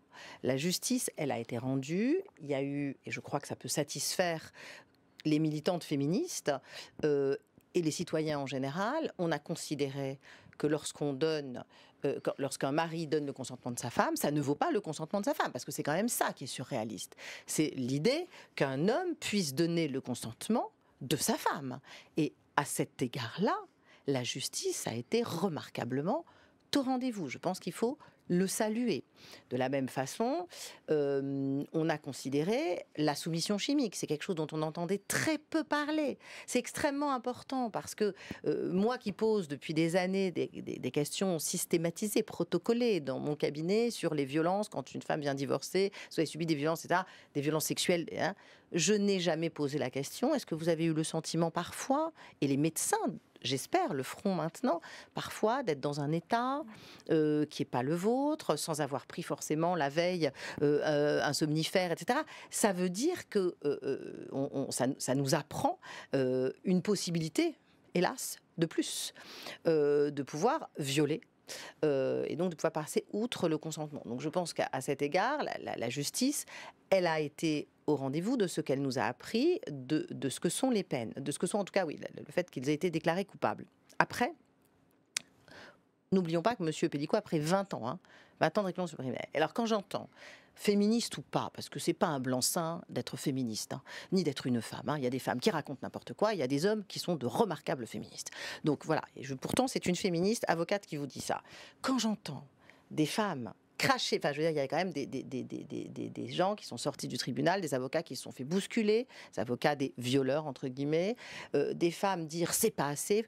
J'inviterai ces femmes à aller de temps en temps en prison. Parce que moi, j'y vais en prison, j'y suis allée en prison, je suis avocate. Je veux dire, 3 ans de prison, 5 ans de prison, 6 mois de prison, c'est pas rien. C'est pas léger. Donc je crois que cette espèce de haine, vous savez, moi, la haine, elle me fait toujours très très peur. Je vais vous raconter une histoire, c'est pas moi qui la raconte, c'est Badinter lorsqu'il a milité, lorsqu'il a fait son discours d'abolition. Il racontait que Patrick Henry, qui a tué un petit garçon et qui a été donc reconnu coupable de ce meurtre en 77, faisait partie de la foule en 72 dans le dossier Buffet-Bontemps qui criait à mort et qui était pour la peine de mort. Je laisse ça à la sagacité de ceux qui hurlent. Et puis alors, comme les banderoles, la même peine pour tout le monde. Non. Alors il y a, j'aimerais le dire à ces féministes qui pour moi n'en sont pas, qu'il y a un principe dans l'état de droit qui est l'individualisation de la peine. Et que si on fait fi de ce principe, je vous entendais, l'émission d'avant, c'était les extrêmes, le RN, très bien. Alors, on décide qu'il n'y a plus d'état de droit, qu'il y a des peines planchées, qu'on n'individualise plus, et que finalement, la justice prend ses ordres auprès de la vindicte populaire ou de la vengeance. Et ce qui n'est pas le discours, ni de Mme Pellicot, ni de sa famille, ni de ses vrais soutiens, ni de ses avocats. Et j'aimerais ajouter, parce que je pense que ça n'a pas assez été dit, j'aimerais rendre hommage à l'avocate de Monsieur Pellico, parce que c'est très difficile. Encore une fois, et puisque j'ai un peu de temps et que je suis avocate ici, j'aimerais dire à ceux qui disent ah, mais comment on peut défendre, etc. On ne défend jamais un acte, on défend un homme ou une femme. Et qu'il ne faut jamais oublier que ce n'est pas un monstre avec 12 têtes et 14 bras, que c'est un être humain comme vous et moi, qui a violé, tué, assassiné, torturé, posé une bombe, et que le défendre, c'est faire œuvre de dignité et d'humanité. Alors on ne défend pas n'importe comment, évidemment, parce que dans ce procès, il y a des gens qui ont défendu n'importe comment, et ça c'est intolérable, des confrères, des consoeurs qui ont défendu n'importe comment, et ça c'est pas acceptable. Mais Madame Zavaro, je crois, elle s'appelle Zavaro, notre consoeur Zavaro, elle a fait son job de façon digne. Et je crois qu'il faut lui rendre hommage parce que si on n'éclaire pas la personnalité de l'accusé, on n'avance pas. Parce que pourquoi on viole? Pourquoi on organise ça? C'est qu'il y a à la racine quelque chose qui ne va pas dans l'histoire de quelqu'un. Et ça, il faut le mettre en lumière. C'est ce qui fait notre humanité. Et alors justement, j'allais vous demander, parce que je crois, c'est compréhensible aussi que ça ait choqué que certains avocats de la défense, encore même ce matin, se soient permis des mots extrêmement méprisants, parfois insultants, soit à l'égard des journalistes qui étaient présents, soit à l'égard des militantes, soit même à l'égard de Gisèle Pellico, en insinuant des choses sur sa participation, sur sa complicité, ou des choses un peu humiliantes, ou des choses comme ça. Donc là encore, c'est une question presque que je vous pose. Est-ce que pardon, je outrepasse un peu de temps, mais voilà, la défense, quel moyen, quel moyen elle a, sachant que je sais qu'il y a des pays où en fait il y a certaines méthodes, notamment en plus dans les cas de violences sexuelles, où il n'est pas possible, voilà, d'humilier à ce point la victime, où certaines choses ne sont pas possibles. Et quand on entend, c'est vrai, un avocat, alors j'ai oublié son nom, mais un avocat de la défense qui ce matin s'adressait aux militantes féministes, alors qui étaient peut-être très virulentes, ça je n'étais pas sur place, donc mais les images sont quand même ces femmes mal embouchées, voilà, avec les le mal sourire, embouchées, en leur demandant c'est bien d'être en colère, enfin on peut demander des choses mais avec le sourire, c'est ce dont on parlait tout à l'heure, quand on a subi des violences, on n'a pas forcément à avoir le sourire, et qu'il est traité de tricoteuse, on se croirait, je sais pas, au début du XXe siècle, c'est terrible quoi. Ce que vous racontez n'est pas digne d'un avocat, on a un code de déontologie, on a un devoir de réserve, de délicatesse, on a des principes essentiels. Il y a de très mauvais avocats, de très mauvais magistrats, des féministes qui font pas le travail qu'on attend d'elles. Évidemment, l'humiliation, jamais. Et c'est pour ça qu'on peut être très féministe et défendre quelqu'un qui a violé, parce qu'il faut le faire pas n'importe comment. Après, encore une fois, moi, j'étais pas au débat, j'ai pas le dossier, qu'il y ait des interrogations dans un procès pénal et dans un procès d'assises. Sinon, on considère que le procès ne sert à rien et que donc on ne se pose aucune question. La question de savoir si oui ou non elle a participé, elle est centrale. Ne serait-ce que pour pouvoir dire elle n'a pas participé et que le verdict soit pas critiquable. Parce que s'il n'y a pas de débat et qu'on ne va pas dans toutes les zones d'ombre, qu'on ne va pas chercher dans tous les recoins, alors on n'a pas fait le travail de la justice. Donc c'est très important de le faire. Et c'est souvent, vous savez, j'en profite, parce que il se trouve que dans mon association Lawyers for Women, on a une vice-présidente qui est commandante de police. Et donc on parle beaucoup avec elle sur, parfois, moi la première, il y a encore quelques années, j'étais choquée des questions parfois qui étaient posées dans les commissariats de police quand une femme se disait victime de viol et comment vous étiez habillée, etc.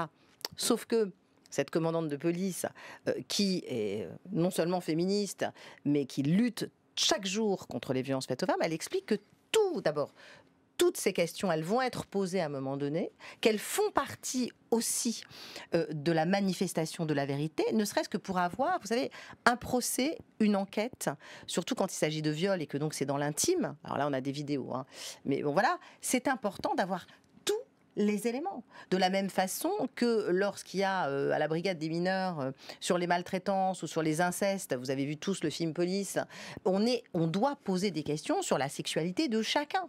C'est absolument essentiel. Ça peut être très dérangeant, mais si on ne le fait pas, on n'a pas une connaissance complète. Alors après, tout dépend toujours de l'intention. Et pourquoi on le fait? Si c'est pour la manifestation de la vérité ou si c'est pour humilier. Voilà. Moi, après, j'avoue que je ne comprends pas très bien pourquoi la tenue, par exemple, d'une victime entre en compte parce que c'est suggéré, si elle a une tenue plutôt qu'une autre, qu'elle a peut-être provoqué. Enfin, c'est ça qu'on peut en tirer. Ça peut suggérer aussi que ça ait pu exciter l'appétit Oui, d'un exactement, prédateur. et Enfin, c'est que peut-être donc- c'est Voilà, pour et ça que la donc, question a été posée. on a besoin de le savoir, ne serait-ce que pour prévenir, hélas, la défense de beaucoup de prédateurs ou de beaucoup de violeurs qui vont... Moi, je suis très très contente qu'on ait posé la question avant, de me retrouver devant le tribunal parce que je peux devancer et anticiper aussi la défense qui va être celle de l'accusé ou en tout cas du mis en cause, voyez. Donc je crois qu'il faut pas oublier, je le dis encore, un procès d'assises, c'est pas là pour faire plaisir à l'opinion publique. C'est là pour aider à la manifestation de la vérité, et c'est avant tout le procès de l'accusé, parce que Madame Pellicot, elle a beaucoup souffert avant, elle a beaucoup souffert pendant, c'est très éprouvant, elle souffrira beaucoup après, mais l'accusé, c'est quand même, les accusés, c'est le moment aussi où c'est pour eux le plus difficile des moments. Je veux dire, être accusé à un procès d'assises, c'est pas rien non plus, et c'est normal, puisque s'ils sont là, c'est parce qu'en tout cas, il y a des suspicions, et manifestement qui étaient plus que des suspicions, puisqu'ils ont été condamnés. Et à mon avis, lourdement, et c'est juste, même si c'est brutal, c'est toujours brutal un verdict, hein. D'un côté ou d'autre. 20 ans, c'est brutal, hein. C'est juste, mais c'est brutal. Après aussi, vous mentionniez les accusés. Enfin, bon, encore une fois, j'ai pas été à Avignon, hein, j'ai pas suivi le procès sur le terrain, mais j'ai pour le coup suivi beaucoup de journalistes qui faisaient des comptes rendus sur Twitter, des comptes rendus ou sur Instagram, des comptes rendus assez C'était précis. très documenté. Voilà, et qui a rapporté notamment certains comportements chez beaucoup d'accusés qui se comportaient un peu en bons camarades et qui, par exemple, mais dès le Boys début. Club. Voilà, exactement. Donc, et cette notion de boys club, elle est intéressante parce que, enfin, comment dire, le boys club, si on veut expliquer rapidement, alors ça vient des sociétés au 19e siècle, de cercles très fermés, où voilà, seuls des hommes pouvaient participer, les femmes en étaient exclues, et en fait c'était des cercles de discussion, de prise de décision, où en fait la domination s'organise aussi. Et donc là, un des trucs intéressants, enfin une des choses aussi très intéressantes avec le procès qui vient d'avoir lieu, c'est que ça a joué en quelque sorte comme un révélateur, je crois presque au sens photographique, de plusieurs concepts que les féministes mobilisaient, dont celui de Boys Club. Et on a vu à l'œuvre ces gens, enfin ces hommes qui ne se connaissaient pas auparavant, enfin je crois pas du tout, à part pour deux, je crois, mais qui ne s'étaient auparavant jamais rencontrés, et qui se sont liés. Très naturellement. Voilà. De façon, c'est ça, comme des copains qui vont en classe, qui suivent un stage, je ne sais trop quoi, qui se checkent le matin, qui vont déjeuner ensemble pour ceux qui comparaissent libres.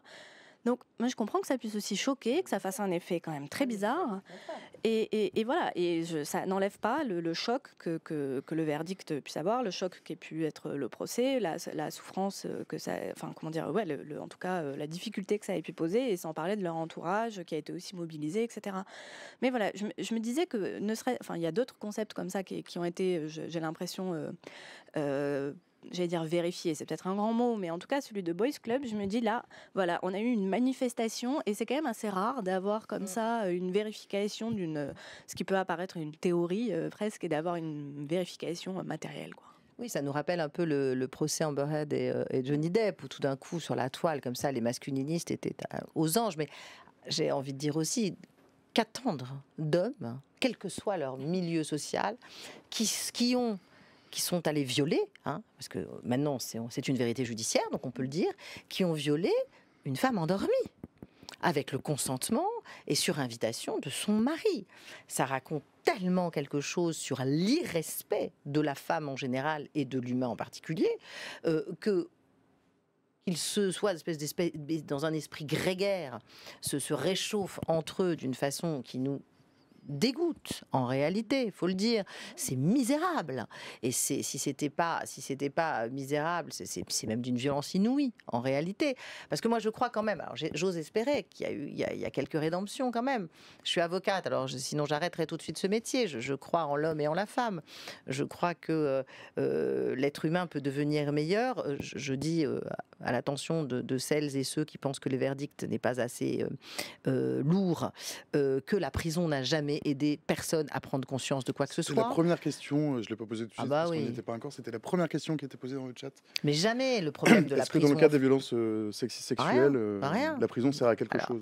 Victor Hugo disait la prison c'est l'école du crime. Je crois que depuis quelques siècles ça n'a pas bougé. La prison ne sert à rien en France. Maintenant la prison elle sert quand même parce qu'il y a la prévention et la répression. C'est notre moyen de répression. Il y a une peine Plusieurs de prison, fonctions à la il y a un peine. code pénal, c'est normal que ça aille. Enfin, c'est normal quand on est condamné qu'on aille en prison. Je veux dire, voilà, c'est la réponse pénale. Maintenant, en France, en tout cas, je sais qu'il y a d'autres pays, notamment au Canada, où sur la délinquance sexuelle, il y a quand même des programmes qui sont mis en place, des pédagogies, des ateliers, des soins. L'état de la prison en France est absolument catastrophique. Et je dis pas ça pour dire, voilà, ils sont maltraités, ces pauvres prisonniers. Non, c'est que du coup, ils vont sortir à un moment donné. Ils vont pas rester toute leur vie, ni même Monsieur Pellico. Bon, il est déjà assez âgé, donc bon. Mais ceux qui sont plus jeunes et qui vont passer 1 an, 2 ans, ils vont sortir. Qu'est-ce qu'ils vont apprendre en prison de ça, à part renforcer finalement leurs sentiments, parce que c'est des victimes. En général, les violeurs sont des victimes. Ils pensent qu'ils sont eux-mêmes victimes. Donc voilà, quoi, j'ai pris beaucoup. C'était leur axe de défense d'ailleurs. Et la prison. Je crois que c'est l'occasion, et parce qu'il y a l'affaire Pellico, mais on peut mettre un procureur, un juge, une cour d'assises derrière chaque homme violeur si on ne fait pas le job de la prévention, de l'éducation, et ensuite, parce qu'il y a des gens malades, je ne suis pas certaine que dans les 50, là, ils soient tous malades, des délinquants sexuels, psychopathes, qui ont vraiment un problème de prédation sexuelle et de maladies psychiatriques par rapport à ça. Je ne suis pas certaine du tout. Auquel cas, de toute façon, ils n'auraient pas été jugés dans ce cadre-là. Oui, alors enfin, non, ils ne sont parce même que pas c'est été un peu jugés, plus d'ailleurs. complexe, parce qu'il aurait fallu que leur discernement soit aboli. Et là, il y a des gens qui sont aucun jugés. des cas pour lesquels il y a eu abolition du discernement, en tout cas. Alors, sans aller jusqu'à l'abolition du discernement, il y en a beaucoup qui ont violé Madame Pellico, mais sans qu'ils répondent à des espèces de pulsions incontrôlables qu'on peut retrouver chez certains prédateurs sexuels. C'est vraiment l'histoire, le récit d'un viol ordinaire, de ce que ça raconte du consentement ou de la non prise en compte du consentement de la femme. Et ça, la prison, ils vont rencontrer des gens, j'ai des prisons d'hommes, hein. Donc ils vont rencontrer finalement probablement certains collégionnaires qui vont penser qu'on va avoir la même image de la femme qu'eux. Ils vont en ressortir pas vraiment grandir. Donc évidemment la prison, parce qu'on n'a pas d'autre réponse, mais il faudrait accompagner et il faudrait pouvoir avoir une véritable réflexion profonde, que ce soit à l'école, mais dès l'école primaire, parce que les outils peuvent être adaptés sur ce que c'est que l'acte sexuel, ce que c'est que le consentement, ce que c'est que le respect de la femme et de l'homme, et le respect en général. Et puis, évidemment, ensuite, pour éviter les récidives, un véritable programme, il faut s'en donner les moyens. Et pas seulement les stages qu'on voit de violences sexuelles et sur les violences sexuelles et sexistes, où on pointe, on va voir une fois par mois, dans le cas d'un sursis probatoire, un psychologue qui peut être du tout spécialisé sur la question, et dire c'est bon, j'ai mon papier, j'ai rempli les obligations de mon sursis probatoire. Non, il faut une véritable réflexion de fond. Et je ne suis pas certaine que la société, en tout cas que nos politiques, soient prêts à la mener. Donc, quand on voit les débats que suscite l'éducation sexuelle à l'école, je crois que oui, c'est incroyable d'ailleurs, ça arrive exactement en même temps que l'affaire des viols de Mazan, mais ça crée un sentiment qui est très déroutant quand même, hein, ce grand vide, alors que ce sont deux actualités qui devraient se rencontrer. Mais certains accusés ont dit qu'ils ne savaient pas ce qu'était le consentement. Finalement, on peut les croire d'une certaine façon. Quand on se dit qu'il suffit que le mari donne son consentement et que ça suffit, oui, c'est qu'effectivement, alors peut-être qu'ils mentent, je ne sais pas, mais il y en a eu plusieurs qui ont dit ça et qui ont dit bon, maintenant j'ai appris le procès, l'instruction a fait que maintenant je réfléchirai à 2 fois. On espère. N'oublions pas que le devoir conjugal, quand j'ai prêté serment, le devoir conjugal existait encore, hein, et que la présomption au consentement, quand on était marié, existait. Donc en fait, on consentait une fois pour toutes quand on se mariait. Et c'est pas très vieux. Je suis pas toute jeune, mais je suis pas si vieille non plus. Michel Dayan, mais non. Le chat est formidable à beaucoup d'égards. Et souvent, il me devance dans les questions. Il y a Kyle, salut Kyle, qui dit mais tout ça, ça s'appelle la culture du viol. On a parlé du Boys Club tout à l'heure. On n'a pas encore parlé de la culture du viol. Tout ça, c'est la culture du viol. Victorine? Alors oui, là, je disais tout à l'heure que le procès avait agi aussi comme une sorte de révélateur de certains concepts, et ça marche aussi pour la culture du viol. Alors la culture du viol, c'est quoi? C'est une sorte d'atmosphère. C'est pas forcément évident à définir, mais une atmosphère qui fait que il est admis, il est permis que les femmes ont un corps disponible, mais c'est une atmosphère qui a trait à tout un tas de choses, c'est-à-dire à des productions culturelles, à des productions médiatiques, oui, voilà, à tout un tas de choses, et qui fait que donc on suppose que les femmes sont perpétuellement disponibles, qu'elles ont perpétuellement, comment dire, envie de sexe potentiellement, enfin, et puis ça marche aussi dans le sens, comment dire, masculin, c'est-à-dire qu'on suppose aussi que les hommes sont des sortes de brutes épaisses avec des envies irrépressibles, des pulsions. Flouki dans le chat, il dit ça commence très jeune avec La Belle au Bois dormant, c'est pas faux. Oui, et puis les films, on a été, moi encore une fois, j'ai l'impression d'être un dinosaure, mais je me souviens des films qui ont bercé mon enfance dans la pop culture. Toutes ces femmes, tous les James Bond, tous les Harrison Ford, j'adore Harrison Ford, mais tous ces films avec Harrison Ford, tous les James Bond. Les femmes sont un peu cruches et sont des objets, elles étaient littéralement. en train de parler. Le mec, alors qu'elles sont en train de parler, la colle au mur, l'embrasse. Ça s'appelle une agression sexuelle, hein. Ni plus, ni moins. Et ça ne choquait romantisé, oui. Personne. Et puis on pensait qu'un non voulait dire oui. Et quand on voit les statistiques du Haut Commissariat à l'égalité sur des jeunes, hein, parce que moi je vous parle là de la pop culture, de nos imageries dans les années 80, etc. Mais des très jeunes, hein, entre 18 et 34 ans, pensent encore que les femmes, ça leur pose pas de problème d'être violentées pendant le sexe, que en réalité elles ont besoin d'un homme qui est fort et qui domine. Enfin, les résultats des enquêtes du Haut Commissariat à l'égalité, les dernières enquêtes, sont terrifiants. Et je pense que, hélas, la façon dont la pornographie est diffusée sans explication, mise à disposition, encore une fois, il ne s'agit pas du tout d'interdire la pornographie, pas du tout, moi j'ai aucune morale là-dessus, mais la façon dont les jeunes, quand on voit moi j'étais à un salon du livre pour vendre mon livre, nous sommes tant aimés, et que je voyais la queue à côté sur les films, les livres de dark romance. Les livres de dark romance, c'est-à-dire moi on m'a acheté un livre, on en a acheté 100 à côté, qui racontent quand même des histoires de violences sexuelles et d'outrepassement du consentement. Et ça vend et ça plaît aux lecteurs et aux lectrices aussi.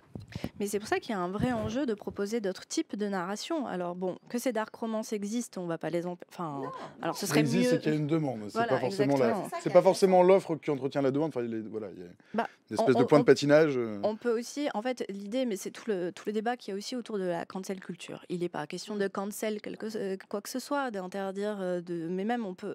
Enfin, moi par exemple, je sais pas, tous les films dont vous avez parlé avec Harrison Ford et tout ça. L'idée, c'est pas de les interdire. Je te coupe, parce que je fais du mansplaining pendant une heure, désolé, je suis le seul homme, je vais être mansplainer en chef. Il y a Bandini qui disait Harrison Ford n'a jamais été James Bond, il répondait à ce que tu disais, mais par contre, je vais lui répondre qu'en fait, Sean Connery a été très souvent James Bond et que Sean Connery se flattait quand même de pouvoir foutre des raclés à ses nanas quand même. Enfin, moi je crois que vous pensiez plutôt à Harrison Ford dans le Star Wars où il est très mais bon bref. James Bond à peu près pas. Bon. Et donc, je disais que faut répondre, faut être très très précis. Non, mais oui, pardon Victorine, ils ont raison, les auditeurs, c'est toujours ils tiennent à ce qu'on soit précis, ils ont raison. Et donc l'idée c'est pas de cancel ces films, de plus les diffuser. On peut éventuellement mettre ce qu'on appelle en mauvais français un trigger warning, un petit avertissement. Attention, ce film comporte des scènes de violence ou qui aujourd'hui sont on peut faire ça. Mais l'idée c'est de pouvoir permettre par ça peut être des subventions, ça peut être tout simplement le fait de donner davantage la parole aux femmes, c'est de permettre l'émergence de nouveaux récits, de nouvelles romances. Je raconte un peu ma vie, mais je suis allée voir là, il y a avant-hier Les Reines du drame. Je me suis dit, alors pour ceux qui peut-être ne voient pas à quoi je fais référence, il s'agit d'un film d'Alexis Langlois qui met en scène une romance entre deux femmes lesbiennes, deux pop stars. Donc justement, c'est très pop, c'est très kitsch. Il y a un petit côté rom-com de Noël, sauf que c'est une rom-com queer. Et ça fait du bien aussi de ne pas avoir le sempiternel scénario de... Je sais, j'ai même plus en tête là, les rom-coms avec Keira Knightley ou je ne sais plus qui d'autre, mais où c'est toujours la même histoire. Ils étaient donc déjà ça va être un couple hétérosexuel, probablement des gens assez blancs. d'un milieu social plutôt aisé, et puis avec une idée de salvation, c'est-à-dire que c'est l'homme qui va tirer la femme d'une situation un peu difficile, c'est lui qui va être l'aidant, c'est lui qui va être le pourvoyeur en quelque sorte. Et la femme est encore une fois en situation de disponibilité, d'attente, et c'est lui un peu qui souffle le chaud, le froid, etc. Et elle ne rêve que du mariage. Enfin voilà, c'est vraiment, vous avez un bingo à chaque fois. On pourrait cocher les cases, voilà. Et donc voilà, l'enjeu c'est vraiment de proposer d'autres alternatives, d'autres récits, et à force de l'existence de ces récits, ça va finir par changer les attentes des publics, du lectorat, et peut-être qu'ils liront aussi des dark romances, mais ils liront d'autres choses, ils liront Beauvoir, ils liront Monique Wittig, voilà, enfin bon, on peut espérer en tout cas. Et espérer aussi que les jeunes générations vont trouver dans l'égalité des vertus érotiques. Voilà, parce que c'est quand même très intéressant, mais même nos schémas, nos intimités, notre libido, elle est aussi construite sur l'inégalité entre les sexes et la domination. Et je crois que c'est Manon Garcia dans La conversation des sexes qui en parle remarquablement mieux que moi, et qui dit que l'égalité a des vertus érotiques. Et je crois que là-dessus, on est encore un peu loin, hein, un peu loin. Oui, et le livre, il est vraiment très intéressant parce qu'elle s'empare de la notion de consentement dont il a été évidemment beaucoup question, et puis aussi de la question de est-ce qu'on l'intègre dans la loi. Alors Manon Garcia, elle n'est pas trop pour, et elle explique, et il y a plein d'arguments pour, contre, etc. Et elle explique, mais on a tellement fait du consentement, on l'a caricaturé en disant il s'agit d'une contractualisation des relations, c'est-à-dire qu'avant d'aller coucher avec quelqu'un, vous allez lui faire signer un papier, une décharge, je sais pas quoi. Il n'est pas du tout question de ça. Il s'agit, elle propose, elle veut remplacer ça par la question de la conversation, c'est-à-dire que on va sans cesse faire attention à l'autre, lui demander, parler. Enfin bon, ça c'est pas nouveau, c'est aussi un acte érotique. Hein. Enfin, je veux dire, l'existence des podcasts qui passent par la voix et des choses comme ça. La séduction, elle passe aussi par la conversation. Quand on aborde quelqu'un, normalement, quand on veut le séduire, on lui saute pas dessus. Enfin voilà, encore une fois, ça s'appelle une agression. On lui parle. Voilà, donc la conversation, effectivement, ça peut être quelque chose d'érotique, et puis encore plus. Donc la conversation, c'est quoi? C'est de reconnaître l'autre, c'est de lui faire la même place qu'à soi-même. Donc c'est de le mettre sur un pied d'égalité, normalement. Qu'est-ce que tu en penses, Michel? D'accord. Sur la notion de consentement, je sais que c'est une question qu'on se pose beaucoup et alors moi j'ai pas une position arrêtée, j'ai beaucoup oscillé. En fait, ma question c'est comment on rend plus évidente l'expression du consentement, enfin comment on fait rentrer cette nouvelle notion du consentement. La notion en fait n'a pas évolué, mais vraisemblablement on l'interroge, cette notion. Comment on la fait rentrer de manière plus claire Par l'éducation, c'est ce qu'on disait tout à l'heure, et pas 3 pauvres cours d'éducation sexuelle qui ne sont pas respectés depuis 2014. Est-ce que tout est dans le droit? Je parle à la juriste. Alors d'abord, le mot consentement n'est pas dans le code pénal, il faut le rappeler. Et il y a une vraie question qui fait débat au sein même de mon association, entre les membres du bureau, entre les différentes avocates, avocats, juristes que nous sommes au sein de l'association, sur le fait de faire rentrer ou non le consentement dans la loi pour définir le viol. Puisque le viol, c'est tout acte de pénétration sexuelle, je le dis pour les auditeurs, qui est commis par menace, contrainte, violence, surprise. Et donc, si l'on caractérise la menace, contrainte, violence ou surprise, alors le viol est caractérisé. Je ne parle pas de cas des mineurs de 15 ans, moins de 15 ans, où heureusement la loi a évolué, assez tardivement d'ailleurs, en 2021, et où il n'est pas nécessaire de caractériser ainsi le viol. Mais si on fait rentrer... Moi j'étais très pour, de toute façon je pense que... douter, c'est très important. Si on doute pas, on n'est pas sur la bonne voie pour réfléchir. C'est une méthode en tout cas. Voilà. Bon, moi j'étais très pour qu'on fasse rentrer le consentement dans la loi. Aujourd'hui, je suis plutôt contre parce que j'écoute les arguments. Parce que ça veut dire quoi? Ça veut dire que soit il y a une présomption de consentement, et donc ça va être beaucoup plus difficile pour les victimes de prouver qu'il n'y avait pas consentement. Vous savez, c'est comme le débat sur le faire entrer ou pas le mot féminicide dans la loi.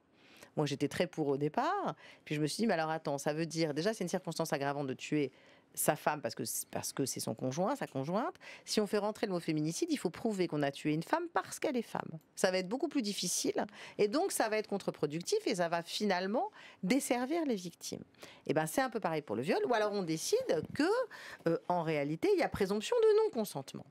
Et dans ces cas-là, c'est absolument dramatique. Aussi, s'il y a présomption de non-consentement à un acte sexuel, là, pour le coup, tout le monde va signer des papiers. Là, cette espèce de mirage, là, de fantasme qu'on nous fait à chaque fois en disant « Oui, alors maintenant, on ne peut plus rien faire, on ne peut plus rien dire, il faut signer un papier avant d'entrer à la chambre à coucher. » Ce qui n'est pas vrai. Là, pour le coup, s'il y a présomption de non-consentement, ça va être un peu compliqué. Donc, je ne suis pas favorable. Je ne sais pas si le débat est trop technique pour les auditeurs. Je ne pense pas, parce qu'ils ont l'air de ce que le chat est très demandeur, au contraire. De ce que tu dis. Ils ont l'air d'être vraiment de réfléchir à ces questions. On est sur le Donc moi, je ne suis pas favorable. Je pense que la loi telle qu'elle est, elle est perfectible. Moi, je vais vous dire, en France, je trouve que la loi, elle est remarquable. Le problème, c'est son application, en fait. C'est-à-dire qu'on a tendance en France, quand une loi n'est pas appliquée, de faire une autre loi. Appliquons la loi déjà. Et j'ajouterais un autre contre-argument que je trouve assez fort aussi, c'est celui de Catherine McKinnon, qui est une autrice, une philosophe et juriste américaine un peu iconique, parce que c'est elle qui, dans les années 80, a fait entrer le harcèlement sexuel dans la loi américaine, et qui dit, mais en fait, déjà, le consentement, on ne sait jamais exactement à quoi on consent. Enfin, il y a tout un flou là-dessus, la définition de tout ça. Et puis, une fois qu'on est dans un tribunal, voilà, bon courage pour évaluer tout ça. Mais c'est surtout qu'on vit dans un système patriarcal où, en fait, les individus, en tout cas les hommes et les femmes, ne sont pas sur un pied d'égalité. Donc, parler de consentement, on fait comme si on applique... Alors là, je vais peut-être employer un peu des gros mots, mais ce que John Rawls, le juriste américain également, appelait le voile d'ignorance. Donc, c'est-à-dire qu'on met un voile, on fait comme si les gens étaient derrière un voile, on oublie leur situation sociale, leur genre, leur histoire, etc. Et puis, on en fait des atomes comme ça, des sujets de droit un peu désincarnés. Sauf que c'est une très belle idée, c'est intéressant pour penser. Voilà, les philosophes et certains juristes adorent ça. C'est très pratique pour faire des expériences de pensée.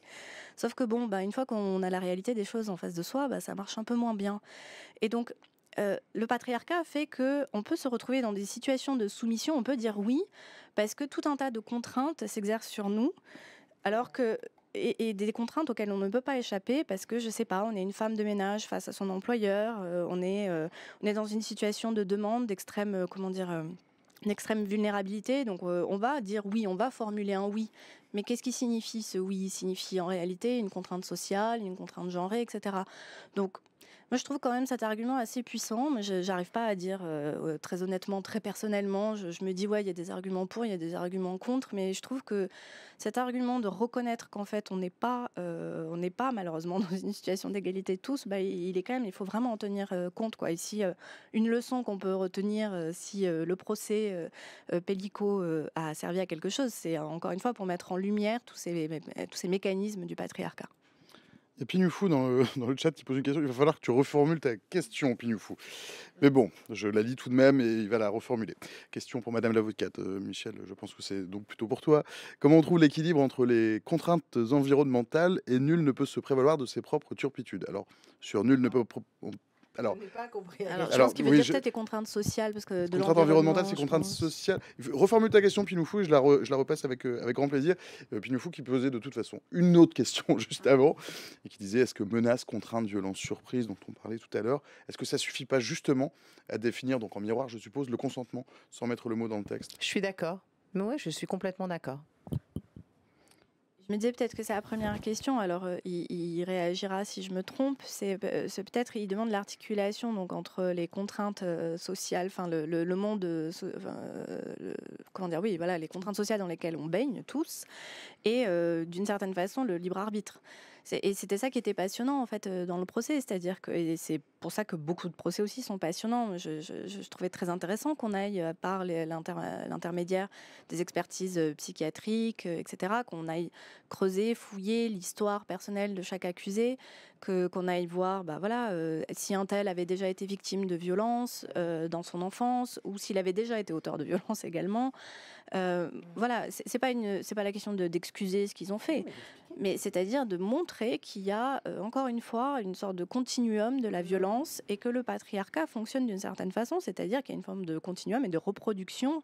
C'est-à-dire qu'effectivement, oui, quand on a été victime de violence dans son enfance, quand on a vécu dans certains schémas, et c'était le cas d'ailleurs de Dominique Pellicot, lui-même était au sein d'une famille aussi incestueuse, etc.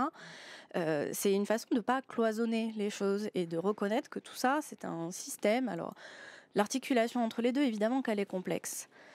Moi, je crois quand même, et c'est ce qui a été, c'est ce qu'a dit le verdict, c'est qu'au moment où on entre dans la chambre, il nous reste un peu de libre arbitre. Et Hannah Arendt, quand elle parle de banalité du mal, quand elle parle d'Eichmann et qu'elle décrit en fait ce petit homme qu'elle trouve un peu médiocre, elle s'attendait à avoir une sorte de monstre nazi, etc. En fait, non, elle voit un petit fonctionnaire un peu médiocre, un peu. Et elle emploie ce mot banalité du mal. C'est pas pour excuser, c'est pas pour voilà, mais c'est pour dire qu'à un moment donné, la personne a abdiqué sa pensée. Mais elle a abdiqué pourquoi ? Dans le cas là qui nous intéresse et qui nous occupe, c'est parce que, encore une fois, les structures permettent de se dire je vais me détacher de ma pensée, de mon libre arbitre, parce que a priori, personne ne viendra me le reprocher, qu'il y a une forme d'impunité, qu'il y a tout ça. Bon, manque de bol, c'était filmé. Ça nous amène peut-être tout ça à la question de l'individualisation de la peine. C'était des questions qui étaient posées au début dans le chat. Il faut peut-être faire un peu de pédagogie pour expliquer pourquoi les peines sont très différentes et peut-être en deçà de ce qui avait été requis. Est-ce que tu veux te lancer dans un encadré Je ne suis pas sûre d'en avoir les compétences pour faire un cours de droit, parce que ce ne serait pas très intéressant. C'est quoi le principe d'individualisation de la peine dont on a beaucoup parlé dans le chat? C'était pas très clair. Les réquisitions sont les réquisitions. Dans un procès, il y a plusieurs parties et un juge qui est impartial. Le procureur n'est pas impartial, ça n'est pas un juge. Donc quand on dit c'est en deçà des réquisitions du parquet, bah oui, ça peut être au-delà. Demande le maximum, son boulot, son job au parquet, c'est de demander... Ça peut être au-delà aussi. Il peut y avoir des peines qui vont au-delà des réquisitions du procureur. Donc lui, c'est une partie au procès. D'ailleurs, je rappellerai que le parquet n'est pas indépendant, contrairement au juge du siège. Donc c'est une partie au procès qui parfois... D'ailleurs, peut, beaucoup plus qu'un magistrat du siège, donc celui qui juge, sentir le vent de l'opinion publique, parce qu'il n'est pas indépendant. Il n'est pas nommé par le pouvoir politique, en quelque sorte. C'est un pouvoir politique, voilà. Même s'il n'est pas nommé, c'est pas comme aux États-Unis où il est... il est nommé par le garde des Sceaux, qui vient du gouvernement, qui lui-même est nommé par des personnes mais qui sont ce élues sont des magistrats qui ont le concours de la magistrature, etc. Ils ne sont pas élus, mais c'est une partie au procès. Donc oui, on peut aller au-delà des réquisitions ou en deçà des réquisitions du parquet. Et l'individualisation de la peine, elle est essentielle, parce que sinon, on considérerait finalement ChatGPT rendrait très très très bien la justice, donc on n'aurait pas eu le procès Pellicot. Exactement ce que dit Amzou. Heureusement que les peines sont individuelles, sinon ça renvoie le juge à un automate qui applique strictement les peines. Et alors si on a un automate, on ne serait pas là pour en parler, on n'aurait pas Madame Pellicot qui pourrait s'exprimer, il n'y aurait pas eu de vertu pédagogique, et puis il y aurait eu un huis clos, de toute façon ça aurait été derrière un ordinateur. Et donc ça n'est pas du tout l'esprit de notre loi, de notre droit, et grâce à ça, on a eu je reparle de Gisèle Halimi parce que c'est mon idole sur Terre, mais je ne sais pas si j'en ai déjà parlé encore, non, peut-être pas, là, c'était ce matin, je parlais. Mais on n'aurait pas eu le procès de Bobigny, on n'aurait pas eu le procès d'Aix-en-Provence, on n'aurait pas ce procès, on n'aurait pas les grands procès qui ont fait le droit aussi et qui ont fait la loi, si on n'avait pas d'individualisation de la peine. Dans la presse internationale, on parle de... Alors moins en France en réalité, mais en tout cas dans la presse internationale, notamment aux États-Unis, on décrit le procès des viols de Mazan comme un peu le procès du siècle qu'on va retenir... On va comparer, qui héroïse un petit peu en fait Madame Pellicot. C'est le procès du siècle. C'est le procès de quoi en fait? Tu disais tout à l'heure, ce n'est pas le procès du masculinisme, ce n'est pas le procès des hommes, c'est le temps judiciaire. J'ai raccourci un peu ta pensée, pardonne-moi. Non, du tout. Alors, en fait, il y a presque deux questions. Là, c'est le procès du siècle avec cette figure, Gisèle Pellicot, qui est presque devenue une icône maintenant. C'est-à-dire qu'on l'a vu. C'est du siècle dans cette thématique-là. Hein, Oui, oui. On l'a vu en portrait sur les murs, à la manifestation le 23 novembre dernier, la manifestation organisée par Nous Toutes, par l'association Nous Toutes, elle était sur toutes les pancartes. On lui disait merci, on lui envoyait des cœurs. Je sais qu'à Avignon, il y a eu des collages régulièrement, alors même si c'était arraché, les militantes revenaient.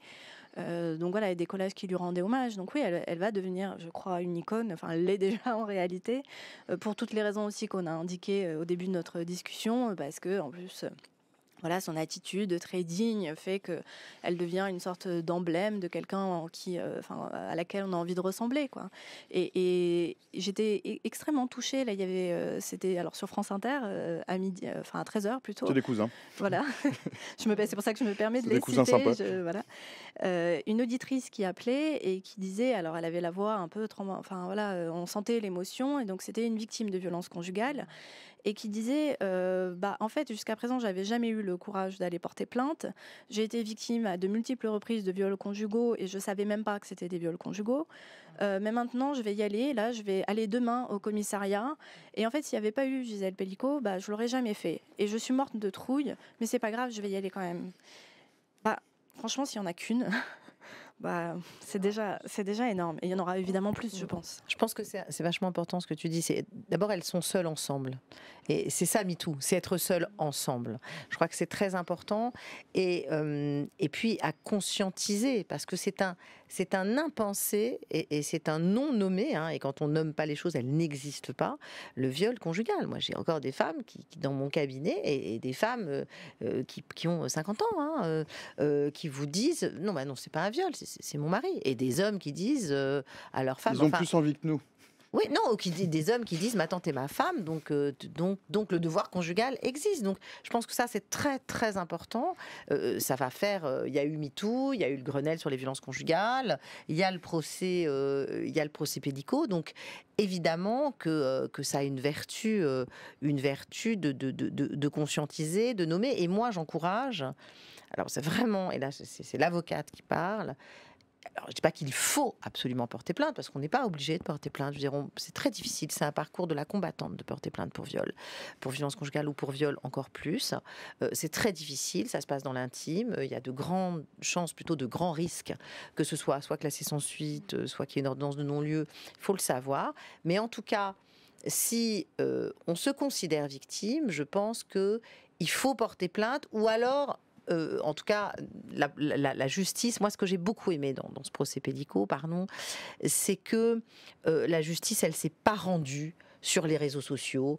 Il n'y a pas eu de tribunal médiatique. Les journalistes ont fait leur job de journalistes. Hein. C'est pas Mediapart, qui déterre des trucs sans qu'on ait pu voir s'il y a une plainte, pas une plainte, qu'on est allé voir les preuves. Ils ont sorti quand même des enquêtes qui... Ouais, non, mais ils en ont sorti des biens. Mais Mediapart travaille dans l'ensemble plutôt très bien. Ouais. Je peux pas laisser dire ça. Dans l'ensemble, mais je veux dire, on peut aller déterrer parfois des choses. Moi, je pense que le tribunal médiatique, ça a été utile à un moment donné, avant MeToo et les premières années de MeToo, mais aujourd'hui, il faut porter plainte. Le tribunal, ça se passe à Avignon dans une cour d'assises, ça se passe pas sur les réseaux sociaux. Juste pour rebondir ce que tu disais, ce que vous disiez, je sais plus si on se... Mais on se tuvoie, ouais, on se voutoie. Sur l'impensé du viol conjugal, mais c'est pas que le viol conjugal qui est un impensé. Moi, j'ai l'impression que c'est le viol tout court. Le fait que, encore une fois, c'est 50, même plus, parce qu'ils n'ont pas tous été retrouvés, identifiés, et pu rentrer dans cette chambre et ne pas se dire qu'il y avait un problème. Et d'ailleurs, certains ont même formulé ainsi, je n'y ai pas pensé. Et il y a une autrice, je cite beaucoup de gens, mais c'est une interview qui m'a énormément marquée, que j'ai faite il n'y a pas si longtemps, il y a quelques mois, d'une professeure de philosophie américaine qui s'appelle Susan Bryson et qui a écrit un très bel essai qui a été republié récemment, mais qui était paru à l'origine en 2003. Alors je l'ai gardé. Et nos cœurs malgré tout survivent, ça s'appelle, chez Payot. Et donc ce qui lui est arrivé, la pauvre, c'est dans les années 90, elle vivait en France avec son mari, elle va faire son jogging et elle est agressée par un mec qu'elle ne connaît pas du tout, qui la viole. Il manque de la tuer. Donc on est dans les années 90. Alors là, on a presque le viol, je me permets de dire, parce que c'est elle-même qui le dit, on a le viol parfait, c'est-à-dire que c'est par un inconnu, il y a la contrainte, la menace, la surprise, là pour le coup, enfin voilà, elle est là, il y a eu des témoins, donc ça a été assez vite traité, elle n'a pas subi trop comment dire, de questions du genre est-ce que vous auriez pas pu vous défendre, etc. Et donc je vous parle à tous de ça parce que en prof de philosophie, elle se dit moi j'ai envie de chercher des réponses quand même dans ce qui m'occupe dans la philosophie classique. Et donc elle fait cette recherche et elle se rend compte qu'il n'y a rien. La philosophie, enfin les philosophes classiques, Descartes, Aristote, ce que vous voulez, ils ont pensé le mal, ils ont pensé le négatif, ils ont pensé le suicide. Quand ils se demandent est-ce que le suicide c'est moral, est-ce qu'on peut se mettre en l'air, est-ce que machin. Le viol, rien. Et donc, elle a été prise de vertige parce qu'elle se dit, mais pourtant, c'est une expérience qui est à la fois traumatisante et qui a des implications philosophiques immenses. Ça a des implications sur la définition du moi, ça a des implications sur le rapport qu'on a au temps. C'est un traumatisme, alors ça ressort plus de la psychologie, mais voilà, ne serait-ce que sur la définition du moi, sur les questions d'autonomie, tout ça. Elle s'est dit, mais bon, ça c'est pas un scoop, hein, que l'essentiel de la philosophie a été faite par des hommes blancs, voilà. Mais là, c'était encore plus flagrant. C'est assez récent qu'on s'intéresse à la femme, parce que quand même ce sont les femmes qui sont en majorité victimes de viol, mais il y a quand même des viols sur des hommes, il ne faut pas l'oublier, notamment sur des enfants. Mais l'inceste, ça fait combien d'années qu'on en parle? Ça se compte sur les doigts d'une main, le nombre d'années où on en parle. Et finalement, Freud s'est interrogé le premier, ça a été un des premiers finalement à s'intéresser tout finalement machiste qu'il est aussi, mais c'est une autre époque, c'est le premier à s'être intéressé au corps des femmes quand il va mal, et notamment à l'hystérie, qui racontait quelque chose des violences qu'elles avaient pu subir. Alors sur Freud, c'est intéressant, mais il y a quand même une anecdote, enfin c'est Manon Garcia d'ailleurs, je crois qu'il la rapporte dans une interview là relativement récemment, c'est-à-dire qu'il fait l'hypothèse de l'Oedipe, parce que chez une patiente de 13 ans qui lui rapporte en fait avoir été victime de viol de la part de son oncle. Et en fait, ça lui paraît tellement impossible le fait que ces viols répétés aient pu avoir lieu, qu'il se dit en fait c'est de l'ordre du fantasme. Voilà, et l'Oedipe naît quand même de ça, faut le savoir. On s'est intéressé ni au corps des femmes, ni au plaisir des femmes. Enfin, je veux dire, c'est quand même tout ça est extrêmement récent. C'est une très grande révolution qui va trop vite pour certains, mais on est obligé de rattraper combien de siècles, voire de millénaires. Oui, effectivement, oui. Question, le déplacement des affaires de viol dans les cours criminelles sans jury populaire, est-ce que c'est une bonne mesure a posteriori? C'est vraiment... moi, je trouve que le jury populaire, c'est important parce que la justice est rendue au nom du peuple français et que dans le jury populaire, il y a populaire et que ça permet d'éveiller les consciences parce qu'on peut s'identifier aussi à celui qui juge et donc se poser soi-même la question de comment j'aurais jugé. Je ne suis pas sûre que ce soit une bonne chose. Après, ça peut aussi parfois permettre d'être moins aux ordres justement ou de l'opinion publique ou d'une pensée ou d'une culture patriarcale. Voilà, alors ça dépend. Après, on peut les récuser. Hein, Dans le cas des violences sexuelles, on peut se poser la question quand même. En tout cas, est-ce qu'on a besoin d'un jury populaire? Ce n'est que dans les cours d'assises, hein, parce qu'en agression sexuelle, on est dans un tribunal correctionnel, c'est pas un jury populaire, c'est uniquement pour les crimes, donc viol, meurtre, oui. Assassinat. On peut se poser la question. Moi, de l'expérience que j'en ai, je ne suis pas une pénaliste pure et dure. Hein. Je suis plutôt familialiste à la base et je fais du pénal de la famille et des violences sexuelles et sexistes. Mais les jurés, en général, vous savez, la fonction crée finalement la conscience. Et je crois qu'on est souvent très étonné de personnes qui, on peut se dire, ah bah, celui-là, la culture du viol, il n'a pas de culture sur le consentement de la femme, mais on lui dit, tu as la fonction, vous avez la fonction de juger, hein. Vous devez juger le pour, le contre, échanger, réfléchir. Et en général, vous savez, l'être humain est capable du pire, mais du meilleur aussi. Michel Dayan, tu as commis Nous nous sommes tant aimés, paru chez l'Observatoire. Qu'est-ce qu'on y trouve dedans? Nous nous sommes tant aimés? Oui.